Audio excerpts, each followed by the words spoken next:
OTB AM with Gillette in association with Movember. Whatever you grow, will save a bro. Right, Tuesday morning, new digs. You're very welcome along. If you want to get in touch with us this morning, we'd love to hear from you. 0879 180 180 is the WhatsApp number. New digs, same old quality show, Shane. Same old quality show. Just I knew which one I was looking at. I thought it was that one, but it might be that one. I feel like I'm in, like, you know, when you go to a new classroom for the first time in September and you're like trying to get your bearings and look around you and like see who your mates are beside you. It's the same person beside me, but yeah, it's going to take time to get used to it. Again, I don't know where I'm looking. I'm probably looking up here. The lights are terrifyingly harsh. Yeah, they are pretty harsh at this time in the morning. But yeah, it'll take time to get used to it, but we're only here for what, a week? So we're not here for a long time. We're here for a good time. Exactly. Exactly. The phrase. Right, so we should get stuck into it. A really busy programme for you. Jonathan Wilson's going to tell us a little bit about why Pep Guardiola overthinks things. Maybe he doesn't overthink things. Maybe we're just reaching to a conclusion by seeing a pattern evolve, and actually he overthinks things every week, and most weeks he gets it right. But it's just the big games when he's up against the best teams who are playing really well and he really wants to win, that he changes his formation radically and the players don't seem to know exactly what they're doing. I don't know. Maybe I'm oversimplifying things. He definitely overthinks. It's just happened a bit now. Yeah, it's a common theme, and it seems to be. It's funny how it's only Liverpool that have managed to stop Haaland scoring this season, like the Community Shield, and then you had the game of the weekend as well. Now I don't know what they did. Joe Gomez was inspired. And we've given him slack on this show. We've had Liverpool journalists on who said he just hasn't been good enough this year. Must go to the World Cup, Joe Gomez, they're saying now. Potentially. I mean, at least he's playing football. Harry Maguire's not playing football, so yeah, you'd wonder. But it's certainly something for Gareth Southgate to keep tabs on, maybe. Yeah. Sorry, Joe, we're burying the lead this morning as well, I think. You'll have heard the rumours, and people will probably be thinking that this is the elephant in the room this morning, but we know Des Cahill's leaving the Sunday game. Oh, yeah. Number of candidates, obvious candidates from within the RTE canteen. Yeah. All excellent. Brilliant candidates. Now, the 42 have an interesting piece. You may or may not have been made aware of this, Ger, but under the headline Outsiders for Sunday game. L'étranger. Yeah, of course. We have the line Virgin Media pair Tommy Martin and Joe Malloy present soccer and rugby respectively on the channel, but both are well versed on GAA matters. Malloy's off Probably the ball. The coach at Vincent's. He is, of course. You know, doing the hard yards. He is. Malloy's off the ball colleague Ger Gilroy is another experienced presenter with sound GAA credentials. Our lad, basically. You were at the GAA at the weekend as well, so I don't know if that was you putting yourself out there as when I was sitting in the car watching. Sitting in the car in the rain. Yeah. No. But that might have disqualified me. Potentially. You have to get out of the car if you're going to. I mean, but it's the elephant in the room, Jay. You're going to have to confirm or deny the rumours this morning, I think, for everyone. Yeah. Okay. I should really string this out for a few weeks so we can get a bit of crack out of it. But I mean, get the contract offer bumped up a little bit by denying until it's concrete. Yeah. I can see them definitely. We've been nothing but complimentary about all of their coverage. Maybe that's why you've been linked. Yeah. To silence me. Maybe, potentially. Yeah. I mean, Darrow Kinnage's name's been linked. Darrow did it before. Yeah. Well versed in it. Would certainly add a bit of heft to their panels if they wanted to go back that way. But I don't know if he's at that stage of his career or not. But he was excellent. Really, and he is really one of those deeply wise voices on GAA and understands everything about the modern game, but also has a link all the way back to Paddy and that era. And I'd love more Dara Oscuelga or Osperla. Obviously, Show Sport is back, and that's a brilliant program. It certainly was last year. I don't know if a version of it came back last year. I can't remember the name of it now because I think they renamed it. But so who else is in the list? I mean, you've got the RTE head. You've got Jackie Hurley, Damien Lawler, Ivani Quillen, Claire McNamara, Darren Maloney. Although he's commentary wise he's brilliant. So I don't know if you want that role. Darren Frehel, Marty Morrissey, John Kenny, longer shots perhaps within the RTE. But then it gets down to the names I mentioned, including your own. It's an interesting one. Even to see your name linked there, Ger, I mean, it's experienced presenter with sound GAA credentials. I mean, you'd hope there's some left field thinking going on. There might not be. I'd say, is it going to be Joanne on the main evening show and then they get somebody else in for the afternoon show? Yeah, potentially. You'd imagine there'd be an interesting switch. The show has developed and changed. I think Des kind of saying... Would you say developed? Would you say? I don't necessarily mean that in a positive way. I mean, Des was kind of saying there's too many games now. It's, Well, and there's about to be a lot more games. Yeah, that's the thing. He's probably getting out the hell out of Dodge before it becomes too much. And I understand that because it's... Had he basically said there was no crack in it anymore? Yeah, there's no time to a lot of people in the comments here are calling for Joe Brolly. There's someone who's commented under the name G. Gilroy 98. Says, yeah, definitely Ger. Ger would be the perfect man for the job. Knows his GA. No thanks. No thanks. No. So that's a concrete no this morning. That's a concrete 100%. I can't. No. Okay, at least we've got the exclusive this morning, folks. But no, it'll be interesting to see how they do it because we've seen it with Monday Night Football, and we've talked about how soccer punditry has developed over the last decade, 5 years even, and like Jimmy Carragher and Roy Keane and Gary Neville spoke about this recently on Monday Night Football, I think, where they kind of said when they were playing, pundits weren't. Well, no, it wasn't like let's tune in on the Monday night or the Sunday. People knew who the pundits were, but it wasn't as engrossing. Maybe it's because of social media that everyone sees every single thought of every. Do you think that's true? I think that like when we were watching growing up, Alan Hansen and whoever was alongside him, it would have been Laro for a long period of time. Like Hansen was one of the most famous people in football in England. Fair. Because Match of the Day was omnipotent. Yeah, was it appointment viewing like Keane is and Neville is? Well, yeah, because you couldn't see the goals anywhere else. I suppose you had to I'd watch. say the viewership figures then were way bigger than they are now because everybody's seen the goals by the time the show rolls around. So, like, I mean, that's them who were in football and probably didn't want to pay attention in case they were getting criticised saying that. So I'm sure there's a little bit of self-protection about that. However, it has obviously gone to a whole new level because there's far more time and they're asked to do far more work and like... Gary Neville has the telestrator in his gaff. You know, that is a significant sea change. Like I actually think the analysis on Sky has blown the analysis on RTE out of the water over the last while. I think it's very clear that like by being able to show and just even being innovative with the camera angles, you'd say the same about TG Carr. Like TG Carr have the puck out in vision while the replay is going on. Yeah. And they've had it for a number of years, and we still don't have it on the main Sunday championship programs. And you're like, I mean. It's okay to copy. It's okay because they've done this. They've been innovative, and you're going to be second. And I don't know why you can't just copy. Just copy. It's a great idea, TG Carr. Well done. You've done the state a lot of service by this one little thing, and it's emblematic of. I don't know. The punditry has become very bland, and now there's going to be a whole raft of new pundits in because obviously all the old ones have in the caddy jobs. Yeah, now maybe Tomas O'Shea comes back and that helps. I don't know. I suspect he can come back. Joe Brolly on the phone. I think that's not going to happen, is it? No, I don't think so. A lot of the top comments genuinely are people calling for Brolly to get it. My outside left field prediction, and I don't see any odds anywhere, is Bernard Brogan. I think Bernard Brogan could be in the mix for. I know nothing about this. I don't have any inside information, but I think that. Just to change it up and get away from the presenter kind of vibe. Well, no, so he'd be the main presenter in the afternoon show or the evening show. Yeah, I mean Gary Lineker had to start somewhere. You know, these guys are a risk at the start, but there's no reason why they shouldn't be given the opportunity. I think Bernard Brogan's an interesting shout. They probably have to go for name recognition at this stage, and as you said, there's not been a lot of kind of changes to the coverage. Like I remember when they started talking to the pitch side reporter.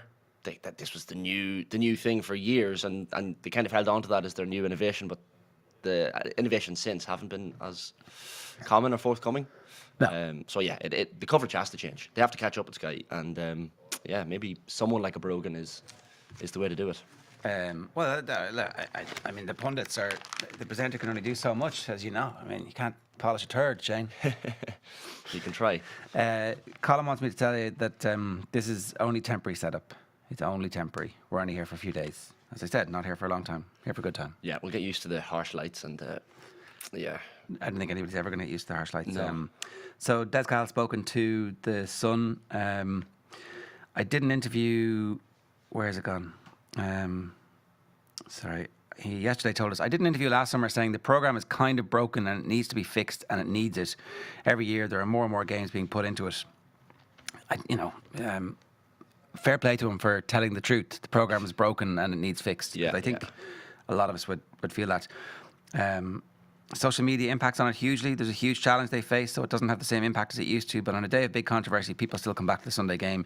You can see highlights on social media, but people still want to hear the arguments going on. Well, they do want to hear the arguments going on, but the arguments kept getting nipped in the bud. It felt like you weren't allowed to have an argument, or you certainly weren't encouraged to have, like, to talk about the main thing. Yeah. And I was surprised Des came out and was so honest and open, but at least I guess he had to explain in his own words why he wanted to call it quits now. I was surprised that he was calling it quits, but it's a massive... When you see Colin O'Rourke leaving, you see Pat's Ballon gone, you see Des gone now as well. It's a brave new world.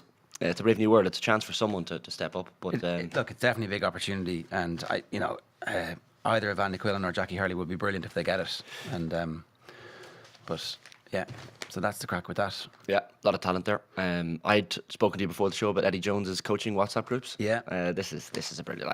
Any Eddie Jones story I see in the papers, I tend to bring it up because the last one I think was the Navy SEALs. You love yourself a bit of Eddie Jones. A bit of Eddie Jones, I love him. Great man, very sound. But yeah, he'd kind of spoken about how he met the SEAL Team 6 over in San Diego for a time and got some quote unquote learnings from them. But yeah, he's in the papers today, Eddie Jones. He's best mates with Mikel Arteta, essentially. There's a WhatsApp group. It also includes Green Bay Packers head coach Matt LaFleur, the NBA Hall of Famer George Karl, basketball coach Mike Dunlap. So over COVID, they were doing Zoom calls and stuff as well with each other. But he said that we have this fantastic group. Arteta came into the camp last autumn. We had a really good chat. He's a super bright young coach. They do Zooms. He says it's like Alcoholics Anonymous. We all go in and share our problems. Everyone tells you what they think. It's fantastic. We've got all these guys in the same room. It'll be fantastic when we all get together over a beer. It'll be so much fun. Then it will be Alcoholics Anonymous. Kept bringing up AA. Very, very funny from Eddie. But he's the funny man. Yeah, he's a funny man. But look, I thought it was an interesting innovation, and I guess it's probably not that surprising that these top coaches speak to each other and pass off things that they learn and things that they need advice on to each other. But I just thought it was interesting. There's a little WhatsApp group doing the rounds. We did that series with Stuart Lancaster a couple of years ago, and when he was in between leaving England and coming to Leinster, he kind of did a world tour and met a bunch of coaches, and it turns out there's this kind of high-powered coaches forum where they meet and swap ideas.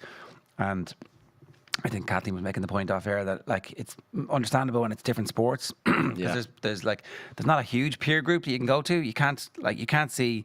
So I'd say Arteta and Pep might still be in contact, but not for much longer, right? Pep at some point is going to leave him blue ticked. Yeah, and be like, listen. It won't even get the blue tick. He'll have blocked his number. It'll be one grey tick. But you can see how in a different sport, or even like international managers and club managers might compare and contrast notes and be friendly towards each other. So Lancaster was saying that he was mates with Dan Quinn, who started at the Seahawks as their defensive coordinator, got the Atlanta Falcons gig, and was in head coach for the Atlanta Falcons when they were 28-3 up and on the verge of winning the Super Bowl. And that ended obviously not particularly well. So it got me thinking of the sporting WhatsApp groups I'd like to be a part of. Damien Duff with the Shelbourne players, the whole Siege Mentality WhatsApp group. I think that would be a fun one to be involved in. I think it's called Siege Mentality. Possibly. Like just sharing in newspaper articles. Special ones. Look how much they all hate us. So that's probably one of the sporting WhatsApp groups I'd like to be in. I'm sure there are interesting ones out there that we don't have a clue of. Like Davy Fitz, I'm sure, is in a few interesting WhatsApp groups. Mourinho is probably in a couple as well. That you just like. Mourinho must still be one with Duffer, right? Surely. Yeah, the ex-players. Idegger Johnson and a few of these lads just sending thumbs ups, emojis, and fun gifs of the great goals they scored together. Jose running down the touchline. Yeah, I think that has to be a thing. But yeah, interesting one. Eddie Jones, the innovator. Henry Christopher says, all the best in the new studio, lads. Shambles, who has nominative determinism going on in his YouTube handle. No audio on right channel, so we have our best people working on the right channel at the moment, trying to fix it for you. Hope this is only temporary. Light is horrendous, says Terry Kelly, who doesn't like being able to see all our blackheads in HD 4K. Way too bright this hour of the morning, says Mark C. It looks like TalkSport, says Kevin Parker, cry laughing emoji. So he's obviously not happy about that. Audio a bit off as well. Yeah, we're working on it. Like, with teething problems. The first message is okay. The fifth message, we're like, yeah, okay, we got it. We got it. Yeah, Thank you. I mean, so does that mean you can't hear one of? I'll just mime and like. Fergus Keogh is like, are we allowed to know why there's a change of venue, or is this a Liz Truss situation? That Liz Truss situation thing is going to work for about 15 years. It's it's going to be. It's one of those gags that's going to get better and better and better and better and Over better. time. with the repetition simply by virtue of just how bad the shit show is. Yes. Like, I'm trying to think, maybe some situation around Watford, but like, who really cares? It's Watford. Maybe Brian Clough at Leeds.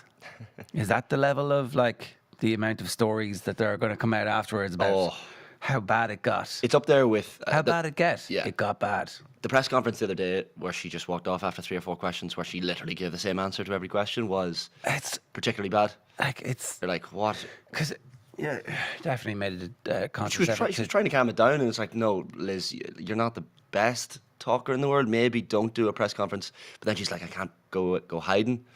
But I mean, anything would have been better than the shit show that ensued at that press conference. I didn't even take questions from some of the top journalists there. I was going to make significant effort not to pay any attention to it anymore, because it just takes up too much brain space, and you're like, really, what's the point of this? But ultimately, how can you turn away from the unfolding car crash? It's like, it's so spectacular. It's just like, and she's like, I'm going to hold on now to the general election, whenever that might be. Fair play. This is like the team that is sinking at the bottom of the Premier League, can't score a goal, conceding like nothing normal, and they're like, I'm gonna hold on till Christmas. Well, there's literally no alternative. Yeah, well, this is the thing. I mean, maybe sorry, go to the white. Can we go to the white shot again there? So I wasn't aware. I'm going to have to be very careful about my choice of socks. Well, no, I'm actually wearing socks, the ankle socks, but choice of shoe wear and stuff. Like, you can get away with it. You could be sitting there in your boxers at the minute. No one would care or know. But I'm going to have to be fairly thoughtful as to what I'm wearing on the bottoms. Because some days I'm wearing shorts in the off the ball studio. Rarely, but yeah. Spectre Corp says, just temporary for a few days. They said, thank you for paying attention, Spectre Corp. Even though you are like a Bond villain. Very Halloween-y name, yeah. Corporation from the 1960s. Good morning, Jim and Simon, says Brendan Cagney, running with the TalkSport team. Sorry, guys, love the show, says Mark McGillain. That's okay, we forgive you. And Pat Dorgan says, it's actually the RTE studio. Ger's interviewing, but not going so well so far. Yeah, this is your pitch for the Sunday game, even though you've refuted. Ger Gilroy refutes Sunday game link strongly. That's the headline. Slams. Someone's currently writing the article. I just hope that they tag us in it and give us credit and link back to the video for OTB AM. That's lazy journalism from the 42. I would have expected better from you lads. I'm not quite experienced enough, Ger, to get the link yet, but someday.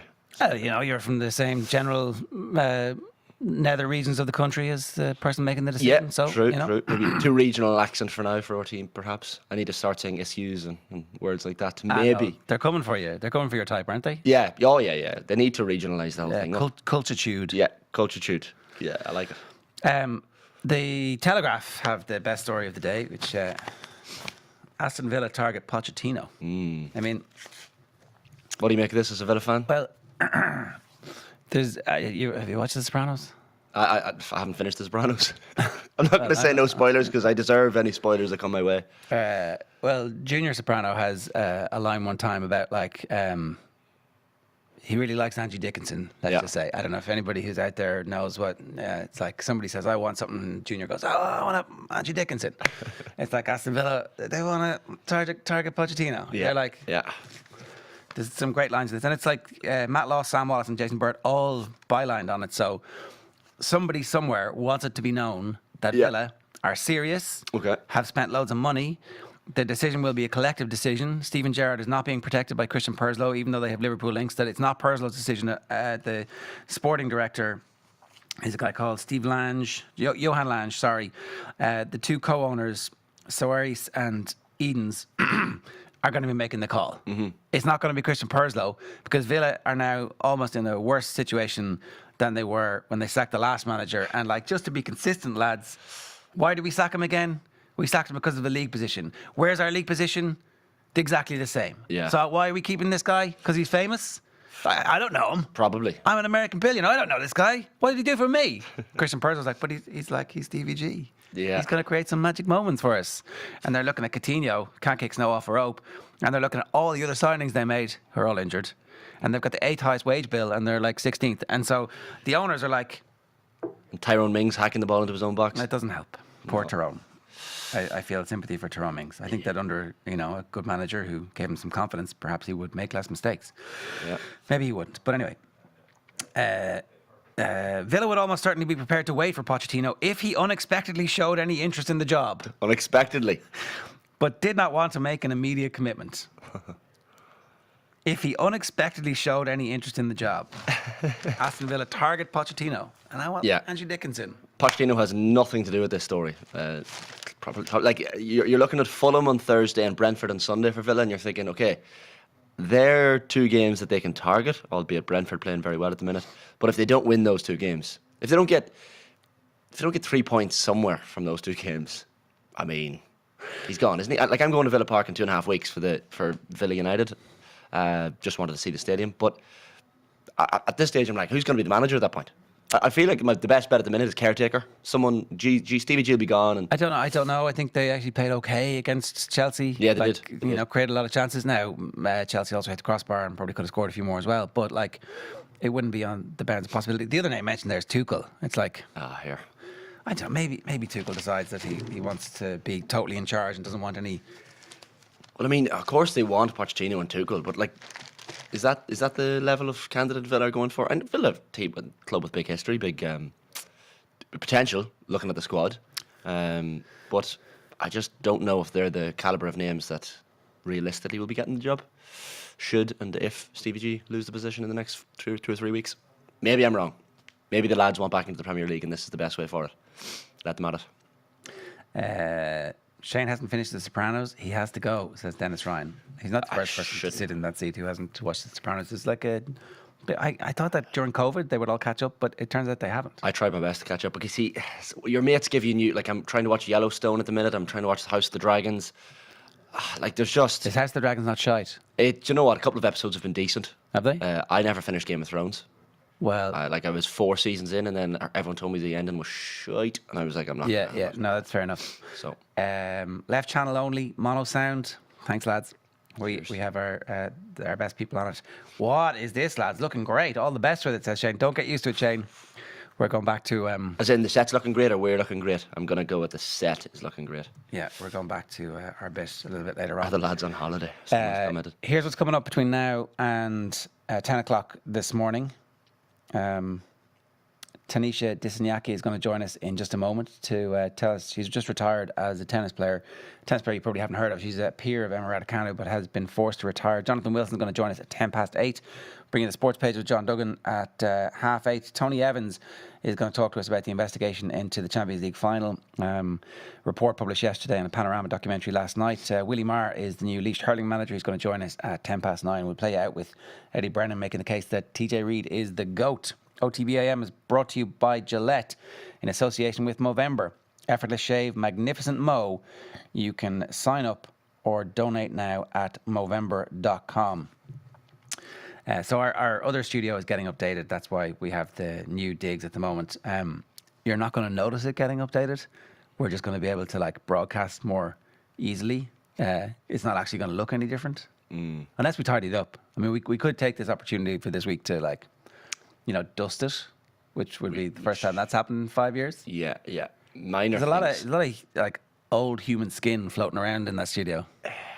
That's a grim thought that hadn't crossed my mind. Thank you for that. I can't wait to get back into the human skin floating studio. Yeah, there you go. Karim Benzema won the Ballon d'Or last night, of course. Well deserved. Don't think there's any significant doubt, was there? No arguments. Top scorer in the La Liga, top scorer in the Champions League, won both. Was it 44 goals for Real across the season? It was one of those uncontroversial Ballon d'Ors where you're like, yep, fair enough, can't argue. Sadio Mane in second, which obviously is a great achievement as well. And to finish second in the Ballon d'Or, you have to be a world-class player. Top 3, top 10, I'd say in the Ballon d'Or, you'd have to be a world-class player. Oh yeah, top 10. Well, if you ever finish top 10 in the World Football Player of the Year, but no defenders ever make it. It'd be the worst team of all time. Cannavaro, I suppose, won it one year, didn't he? Back in whatever it was, 06. Yeah, you have to be world class to be top 10. You do, surely. Okay. Like David Beckham, for example. Yeah. We've. I think that's over.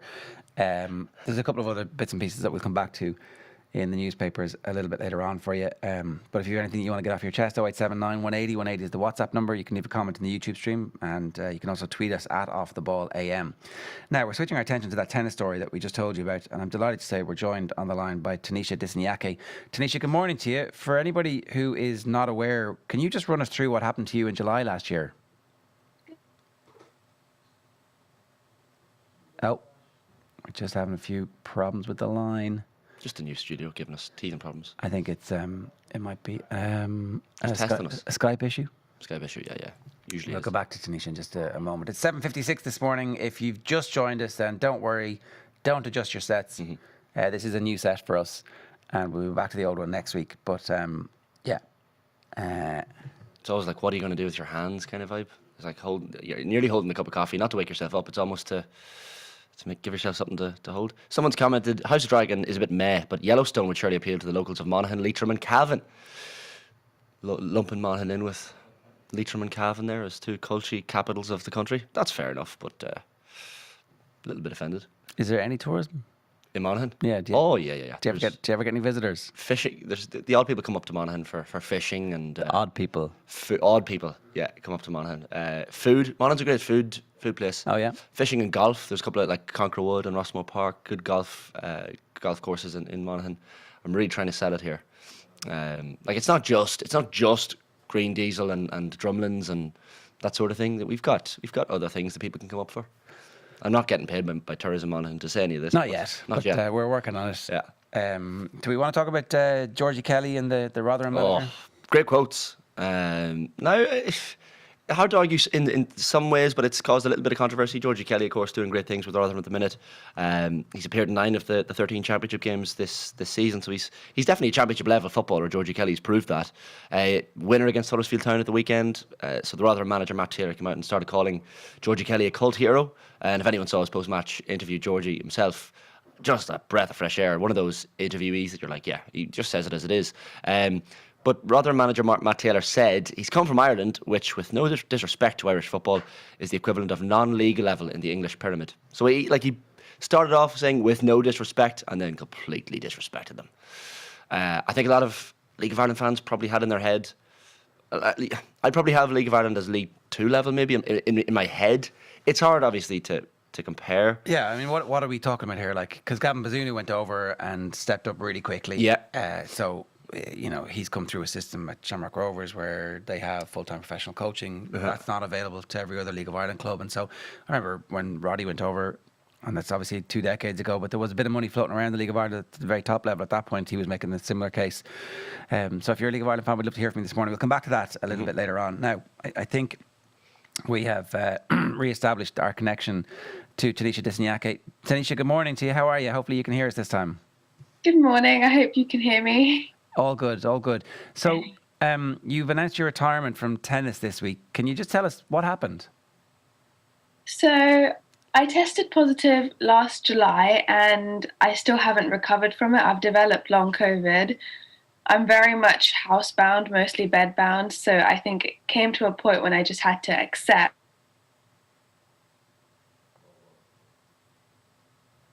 to move on. Okay, that must be pretty heartbreaking. There's a little bit of a gremlin on the line, but I think we're going to stick with it for now just to see if it rights itself when we start talking again. So last July, it's effectively 14, 15 months of suffering from long COVID.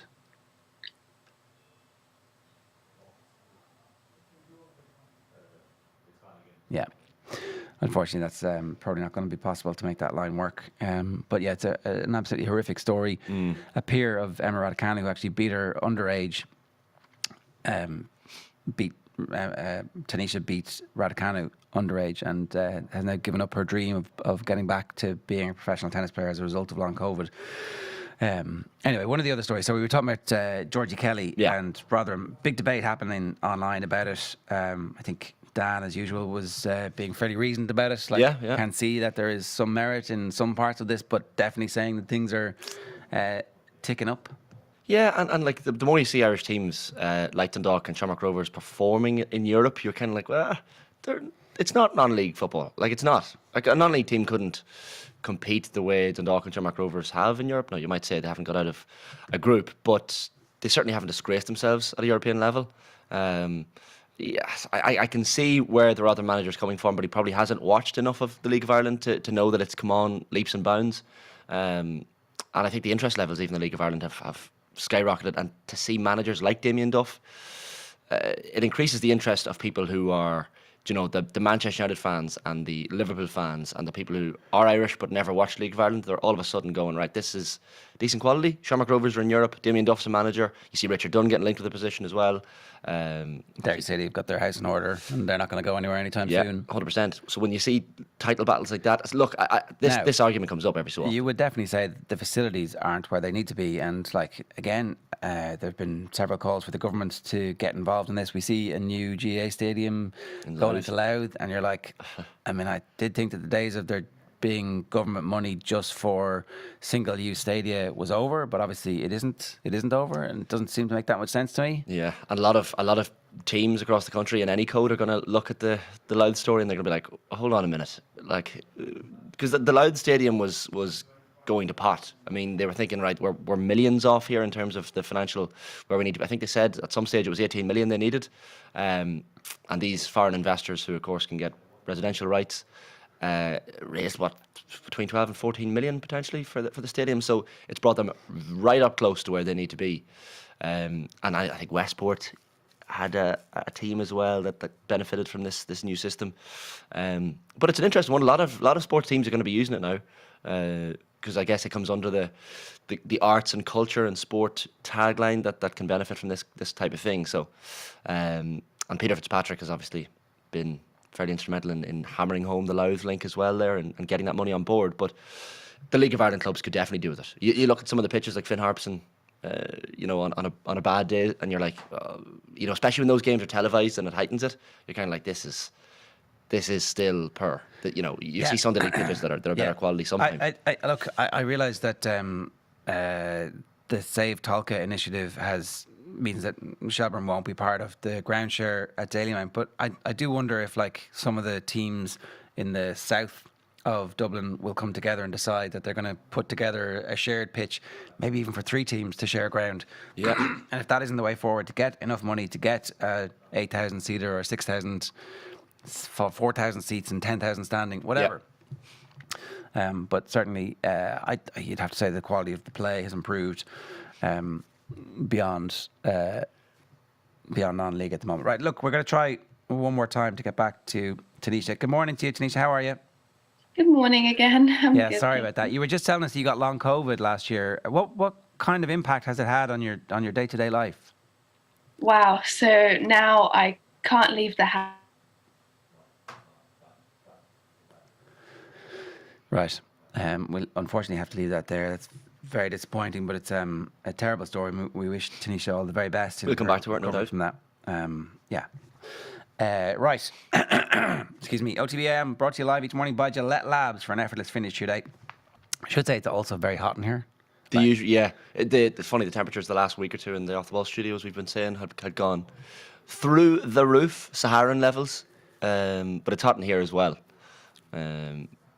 So if anyone sees beads of sweat coming down our forehead, just got the temperature fixed actually in the in the downstairs studio where it's now nice and cool. You could come in and you could like put a jumper on and you'd be grand. Yeah, it's typical. I don't know if you were following some of the club football at the weekend. I had a fantastic photo. Now we won't have it up on screen. There was a great photograph. You won't be able to see it on my phone here, but generations of Ballybay families. So every senior championship winning captain in history for Ballybay were photographed together. So are they all members of the same family? So there's a few of them. Paddy McCartney, 1953, 54, 57 and 59. Sean McCartney, 69. Then Jim O'Hanlon was 62. Owen McCartney was the captain at the weekend. Paul Finlay was standing beside him, who was the captain 10 years ago and still playing on Sunday as well. Wow, was he? And reeling in the years, Paul Finlay. Wow. Still playing at that level for Ballybay, and that was their first Monaghan Senior Championship. They were trying to stop the Scottstown 3 in a row, which they did, and deservedly so, beat them by 3 points in Clonus on Sunday afternoon. That's a second senior club championship title for Paul Finlay. I don't know what age. Paul is well into his late 30s/early 40s at this stage. The one drawback from Wikipedia is that it doesn't have dates of birth for GA players. It has for everything else, but we seem to be like, no, not whatever you say nothing. Nothing. Paul's a gentleman as well. He retired in 2016 from inter-county football after a 14-year stint. Yeah. So I don't know, did he make it at 18? So 18 plus 14 is 32. Maybe it's 34, and that's 6 years ago, so he's 40. Yeah, If I'm doing you a disservice either way, Paul, apologies. But it was one of those. It's one of those great finals where you're like, it broke Scottstown's stranglehold over Monaghan football over the last few years. Scottstown have the Hughes brothers, Conor McCarthy, Shane Carey, Rory Beggan, quality level of intercounty talent. Where does Rory Beggan play? Beggan is in goals for Scottstown. Right. Okay. Yeah. So it's not a Niall Morgan situation, but he does come out with the ball. He did score from play for Scottstown a couple of times from goals, where he was kind of the fly goalie job and found himself within the 45, took a pop and went over the bar. But yeah, it got me thinking. I was in the pub then after the match on Sunday, and Con O'Hanlon, a former Monaghan Harps teammate of mine, he just sent me on this link. The TG Car had a screenshot of club numbers. It was obviously based off the Kilmacud Crokes Na Fianna final on Sunday afternoon, and some of the numbers compared to the likes of James Stephens and Ballyhale Shamrocks really struck my eye. This mightn't be surprising to some people, but 215 teams Na Fianna have.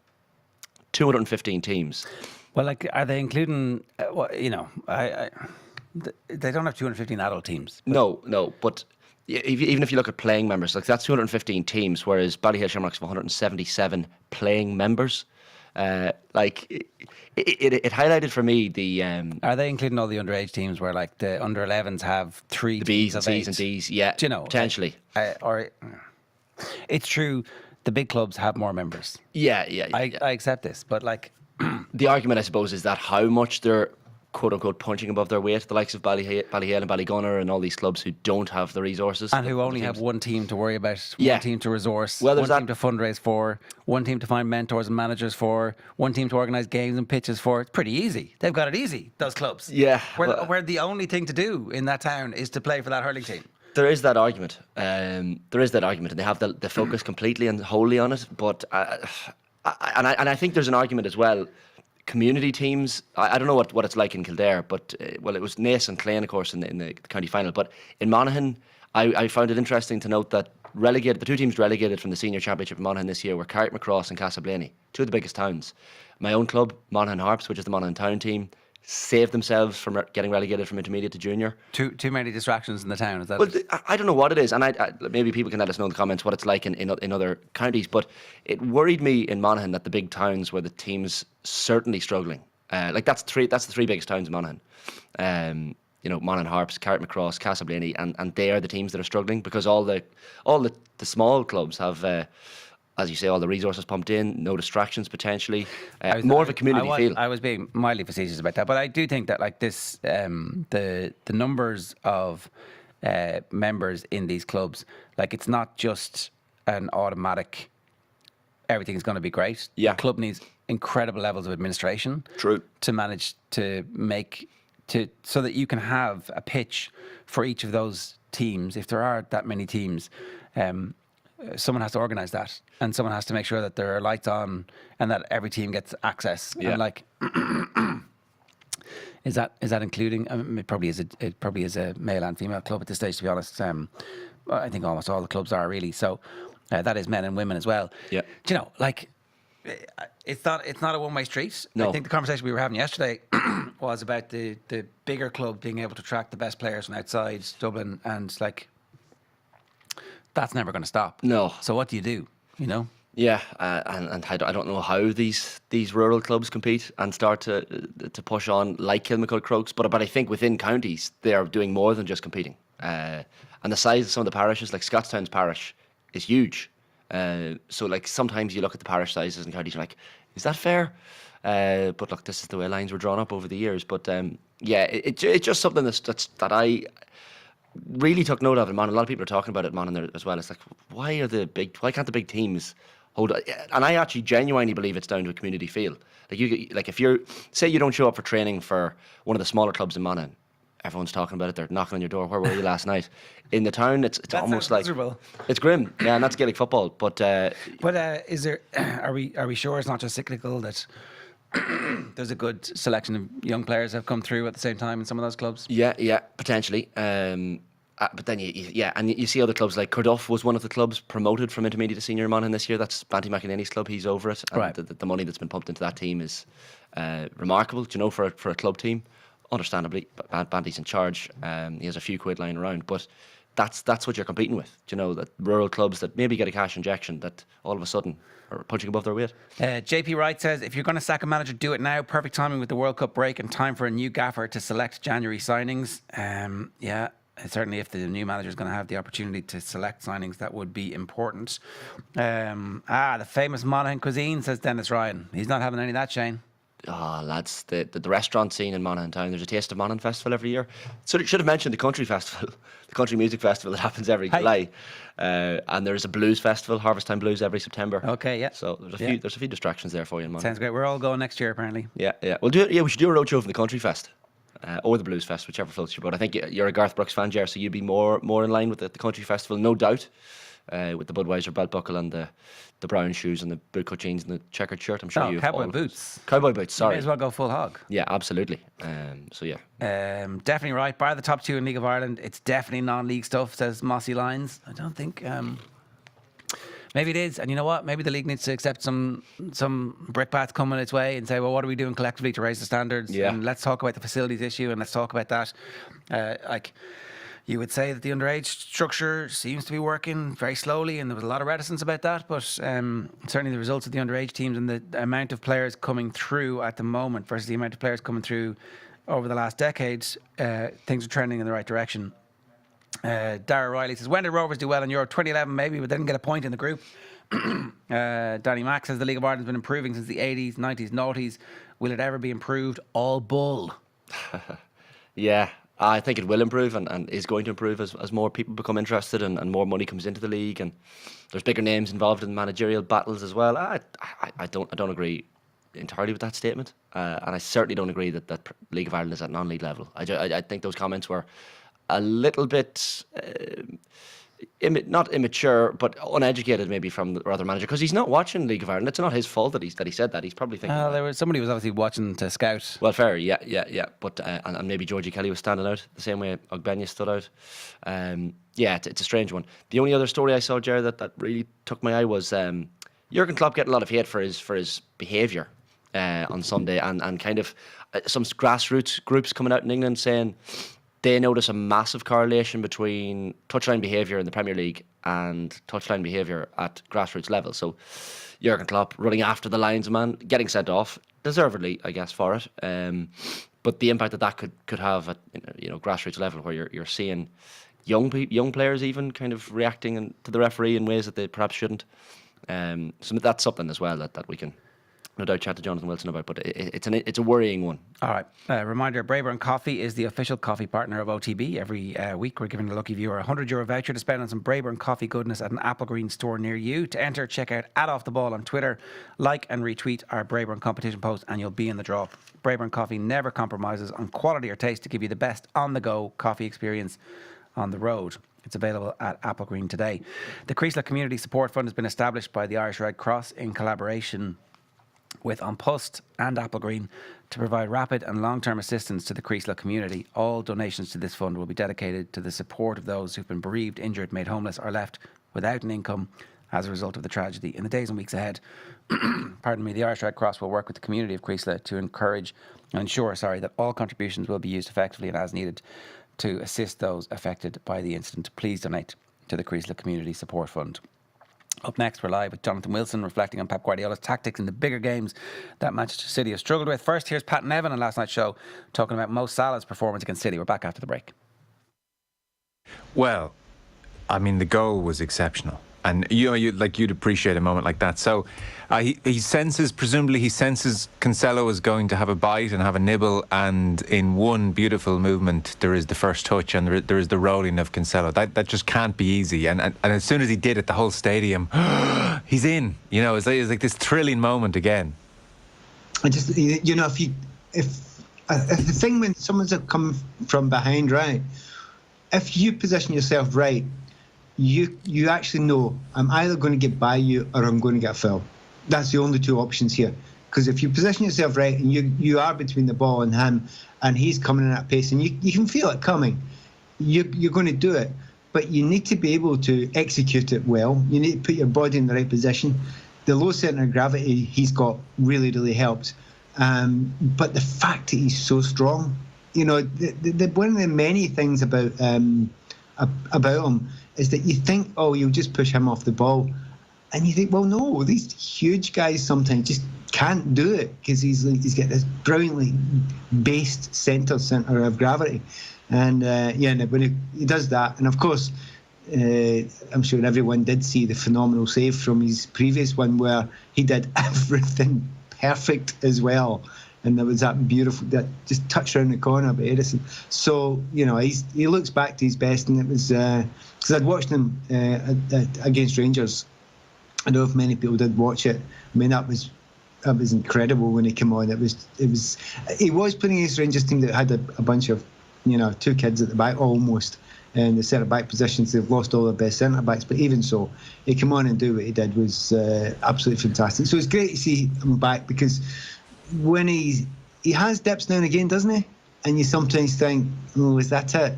Is that the big fade now? And then you see something like that and you think, maybe not. You just probably needed a bit of a rest for a while.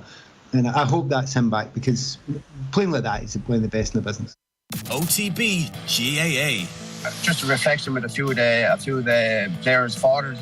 This is what it means to them. One of the fathers was milking the cows at 6:30 or 7 on the Monday morning. They started crying that we just have to win in a county final yesterday. Subscribe to the OTB GAA podcast feed wherever you get your podcasts.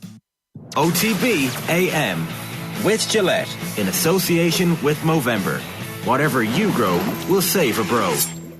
Okay, you're very welcome back. It's 17 minutes past 8 this morning here on OTB AM. We're turning our attention to football. I'm delighted to say Jonathan Wilson is with us. Jonathan, hopefully you can hear us this morning. Good morning to you. How are you?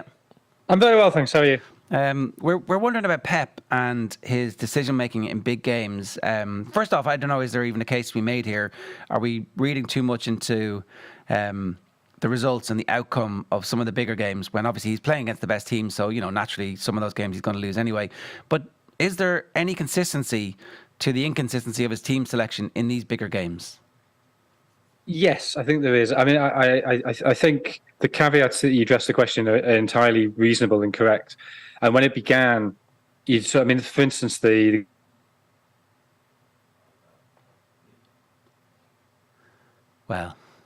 fun.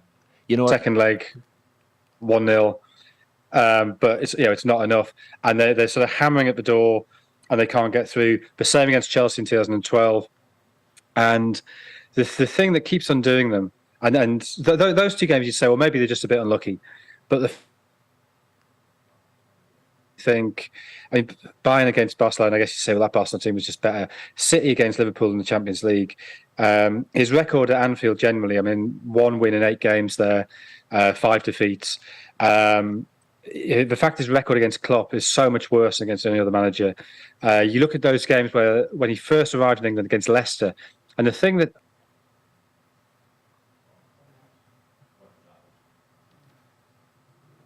I'm annoyed about that. And all the changes you see, all the overthinking, for want of a slightly better word, is to try and mitigate that problem. And so the game against Lyon was the one that sort of, you thought, it's only Lyon. The mid-table in Ligue 1 that season. Just go out and play and you'll batter them. But he got so hung up on Maxwell Cornet getting in behind that potential that he changed shape. It complicated things for his team. And he's got this obsession with control, and he's talked, and I think this is really interesting. It's a real sort of insight into how he thinks about football. He talks about when you get the ball back, you need 50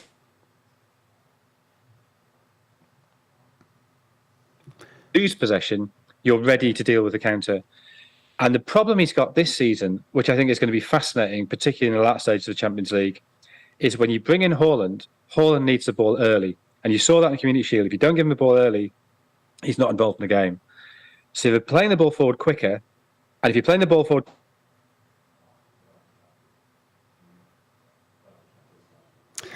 that vulnerability already existed, even more vulnerable. We're just having a bit of trouble with the line there, Jonathan. I want to do this piece justice because I think it's something that we've been talking about for a good while. So we might try and just re-establish connection. It's Jonathan Wilson there. So there is a pattern of behaviour that's worth discussing, which it's clear that these are massive games, and so therefore you are entitled to try and think your way out of whatever problems are coming your way if you're the manager, right? Yeah. But Guardiola's behaviour differences in the big games compared to the smaller games is noticeable. Like I thought that, when it reacted and turned around to the Liverpool fans after the Foden goal, like that was Pep at his. You kind of want to see that, but it's also Pep potentially panicking a little bit, and just even the kind of frosty pre-match handshake as well. And there was a few things during that game. Even when Salah got through, straight away he drops to his knees, and it's all dramatics and classic Guardiola. But does he overthink? Is he too nervous for the big games? I'm sorry, nervous is not the right word. There's no way Guardiola's nervous for big games, but he's certainly tactically overthinking some of the things. Why change a winning formula? If it ain't broke, don't fix it, I think Danny Murphy said on the TV after the game as well. He said, maybe Guardiola is overthinking the tactics in some of the big games. And it's the Anfield factor as well. Like, he has such a bad record at Anfield with City, where maybe it has to be an issue. I know they won when it was a COVID fixture where the crowd was either limited or non-existent. So when they've had that full Anfield atmosphere, City just haven't been at full power. And Jamie Carragher called it before the game and said, "I think Liverpool, won't lose this game." So that's the Anfield. That's the Anfield factor. Look, it can sound like crap to some people to say, "Oh, the atmosphere." What impact does the atmosphere have? But I think in Anfield, in a big game like that, it does have an impact. Look, I think I can't actually remember who on the show, whether or not it was Nathan or somebody else was making the point yesterday that their record at Anfield when there are fans in the stadium is amazing, but they lost 6 in a row at Anfield without fans. Yeah. So, there's something going Science on there. there. Now, obviously, there are centre-back injuries and all the rest happened coincidentally at the same time. Not so coincidentally, obviously, the performance level dropped massively. So, taking all that into account, right, it's not just at Anfield that Guardiola has this propensity to second-guess his own team. The point about Leon is excellent. Getting obsessed about one detail and trying to conquer that one detail. In so doing, you rearrange all the pieces and the jigsaw doesn't look like the picture anymore. And because of that, you're out of the Champions League, and the Champions League was right there for you to win. Yeah. So wouldn't it be really interesting to see his best at the weekend, his best team in their best positions, the team that just whumped Man United? Yeah, and go for it. What's the worst that could happen? You might lose 1-0. Yeah, and look, there was a couple of times during the game on Sunday where Phil Foden's dropping deep on the left, and because of that, Milner wasn't really targeted. Cancelo was pushing further forward on the right than maybe he was comfortable with. And there was one point during the game where he went over to Guardiola, and you could kind of sense that Cancelo was saying to Guardiola, "Will I just drop a bit deeper here?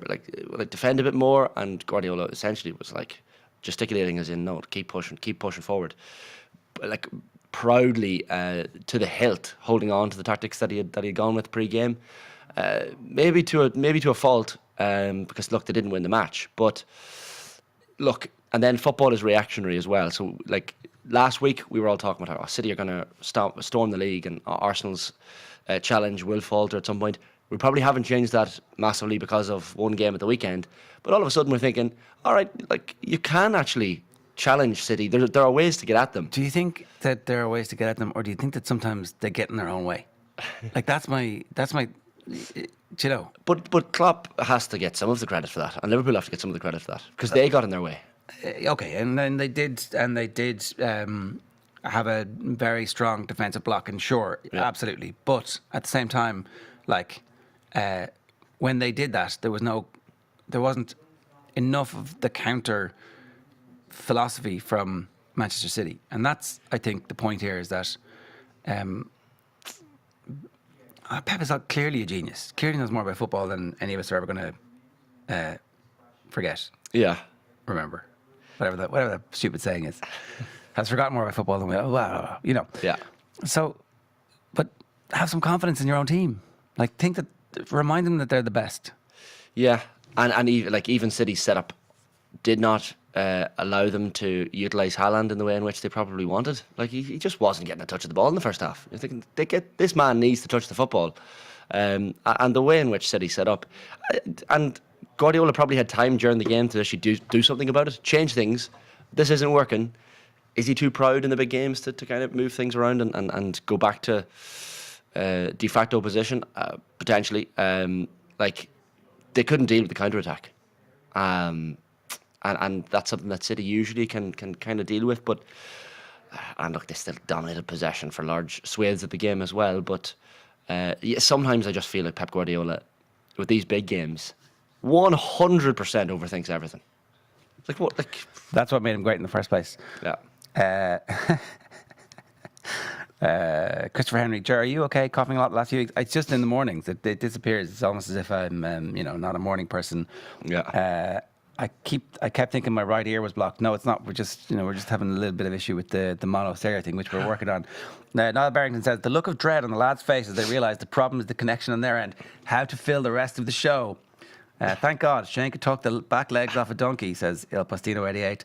Now we're in for some crack, says Spectre Corp. So it's up to you. If you guys, if you think you're so bloody creative, you fill our comments here and we'll work the rest of the show with you. Come on. Il Postino has also... Let's be having you, in the immortal words of, what's her name? Doreen Allen?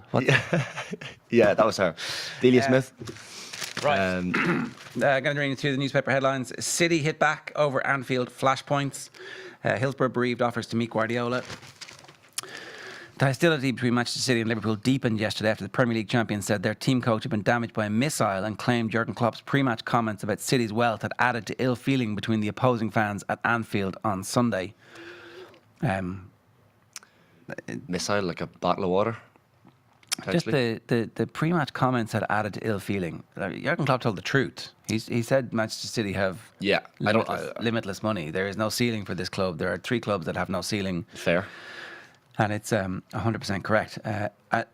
What City are doing by saying that is they're giving it a moral equivalence to the Hillsborough chants. And that's what Manchester City are saying is like, oh, you said this nasty thing about us and our fans said this thing. We condemn our fans, obviously. They shouldn't have said that. Yeah. But that's not really what you mean when you say that there's an issue here, that it's Liverpool's fault for causing this thing. It's stereotypical PR war where you go out and you smear everything and you kind of say, these are all part of the same thing. This is all exactly, it's all just the fans. And then you hashtag it bants and you try and move on. Yeah. And it's pretty grim. It's pretty grim behaviour, I would say. Liverpool condemned the chants on Sunday. Liverpool's 1-0 win was overshadowed by offensive chants from some visiting City fans over the Hillsborough tragedy, while coins were aimed at Pep Guardiola by home supporters during one flashpoint in the second half. That is like really shitty, despicable behaviour, throwing coins, and anybody, like the footage, you can zoom in on your own face and at any match in the world now and you can see from your seat. So like the technology is there to find out who is throwing the coins, and these games are very heavily stewarded and very, very heavily policed, so they should be able to find out who did that, and they should certainly be making a big case for it. City were upset by Klopp's observation that there are 3 clubs in football who can do what they want financially: City, Paris Saint-Germain and Newcastle, who have backing from the Gulf states.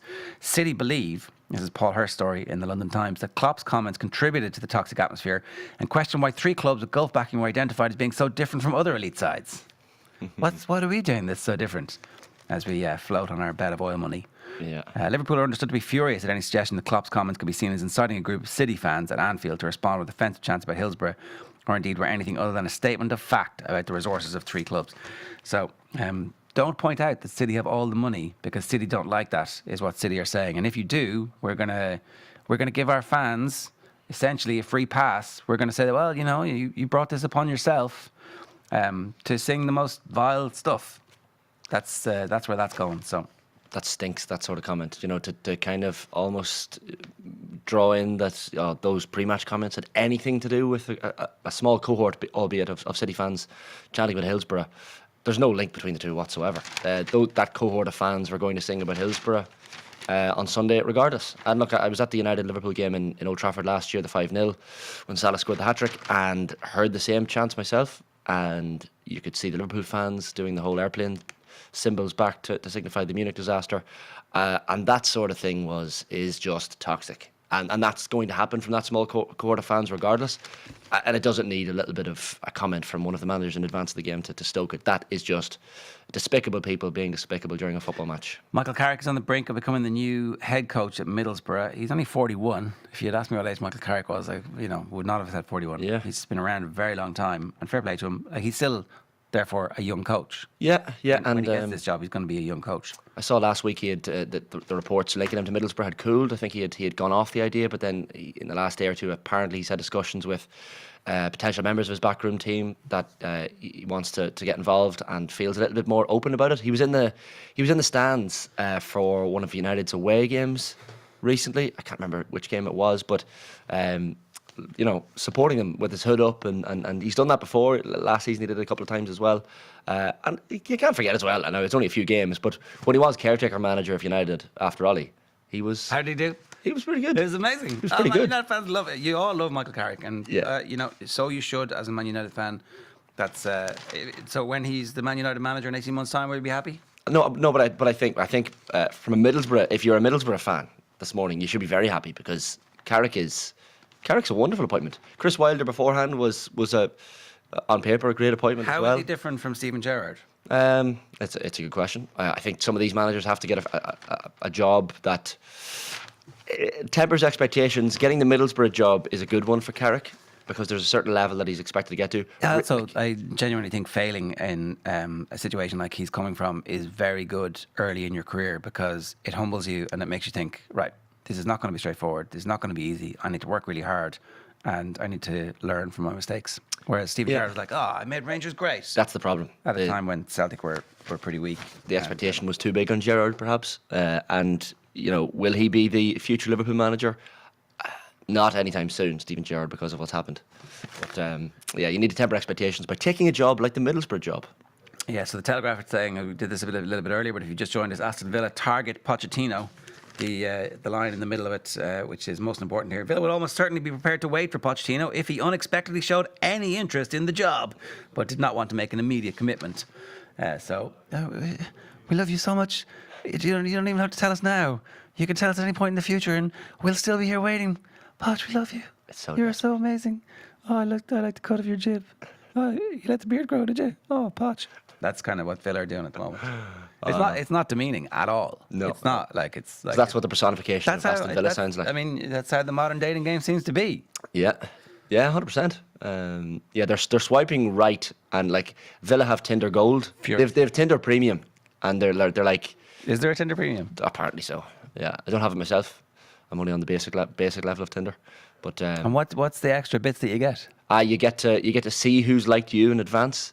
You can also probably the weirdest part of it is you press boost. So like say between 9 and 10 p.m. in the evening, you press boost. And when everybody's randy. Your words, not mine. Your profile gets pushed to the top of everyone's. I'm told. And how much do you have to pay for that, Shane? I wouldn't know. Ger. But I'm only moving back up to Dublin, so the Tinder scene in Monaghan wouldn't be as busy. Oh, how are you again? Yeah. Oh, you again. Yeah. How are you getting on? Sure, look. Sure, we'll go for another drink, will we? Any port in a storm. Yeah, exactly. So, Tinder. We've got on to the Tinder Premium portion of the show, which is good. It only took 6 minutes. Yeah. Rugby and Dock is 167 jobs are lost at Wasps. We're going to talk about this with Keith Wood, the general situation of the game. Shut your gobs. This is the Referees Association telling the Premier League bosses, told to be role models. There is definitely a point in this, right, where touchline behaviour is modelled, as you've said. Yeah, 100%. Like even from regardless of the negative behaviour, like I remember seeing on Twitter different people, coaches at underage level, talking about the impact that footballers have on young players. Like there was one kid I think at a match who was taking a corner at an under 8s game and put his 2 hands up before taking the corner. And like the kid didn't know why he was putting his hands up, but I mean, for all he knew, that it was he's every game he watches at the weekend, he sees professional footballers putting their hands up, and it looks great. Yeah, and there was another kid at under 7s level, I think, who blessed himself walking out onto the pitch, and the parent was like, he's not religious, he's watching too many Brazilian footballers walking onto the Premier League pitches, blessing themselves. So I remember one time when I was a kid, David Beckham, first of all, when he shaved his head bald around 01, I shaved my head full on bald. And came into school the next day, regretted it. I was only a kid, and wore a hat. I made it worse. I made the reveal worse because inevitably 9:10, the teacher said, "Shane, take off your hat there." And slowly I took off the hat to laughs from everyone in the class because I had the David Beckham. They were jealous though. They were definitely jealous because I had the Mohican at a different point. When Beckham had the Mohican, I had the Mohican. Yeah. So I full on. I remember even a player in. So you're basically a David Beckham fanboy for the last 20 years, and it's finally been given airtime, ventilation. Yeah, I remember some player in some match in the Premier League or at international level wore a bandana, a US flag bandana. I bought a US flag bandana and wore it at a mini leagues game when I was 9. So clearly I was one of those influenced players. But to get back to the serious point, yes, it influences. The bad behaviour on the touchlines influences Sunday League. And do you think you do be influenced easily these days too? Jesus. Do you? You know, I think you let go of it sometimes. Sometime in your teen years, you kind of. You'd hope so. You start to decide your own things and make up your own mind on topics. But yeah, clearly very a child that listened and watched and took it all in.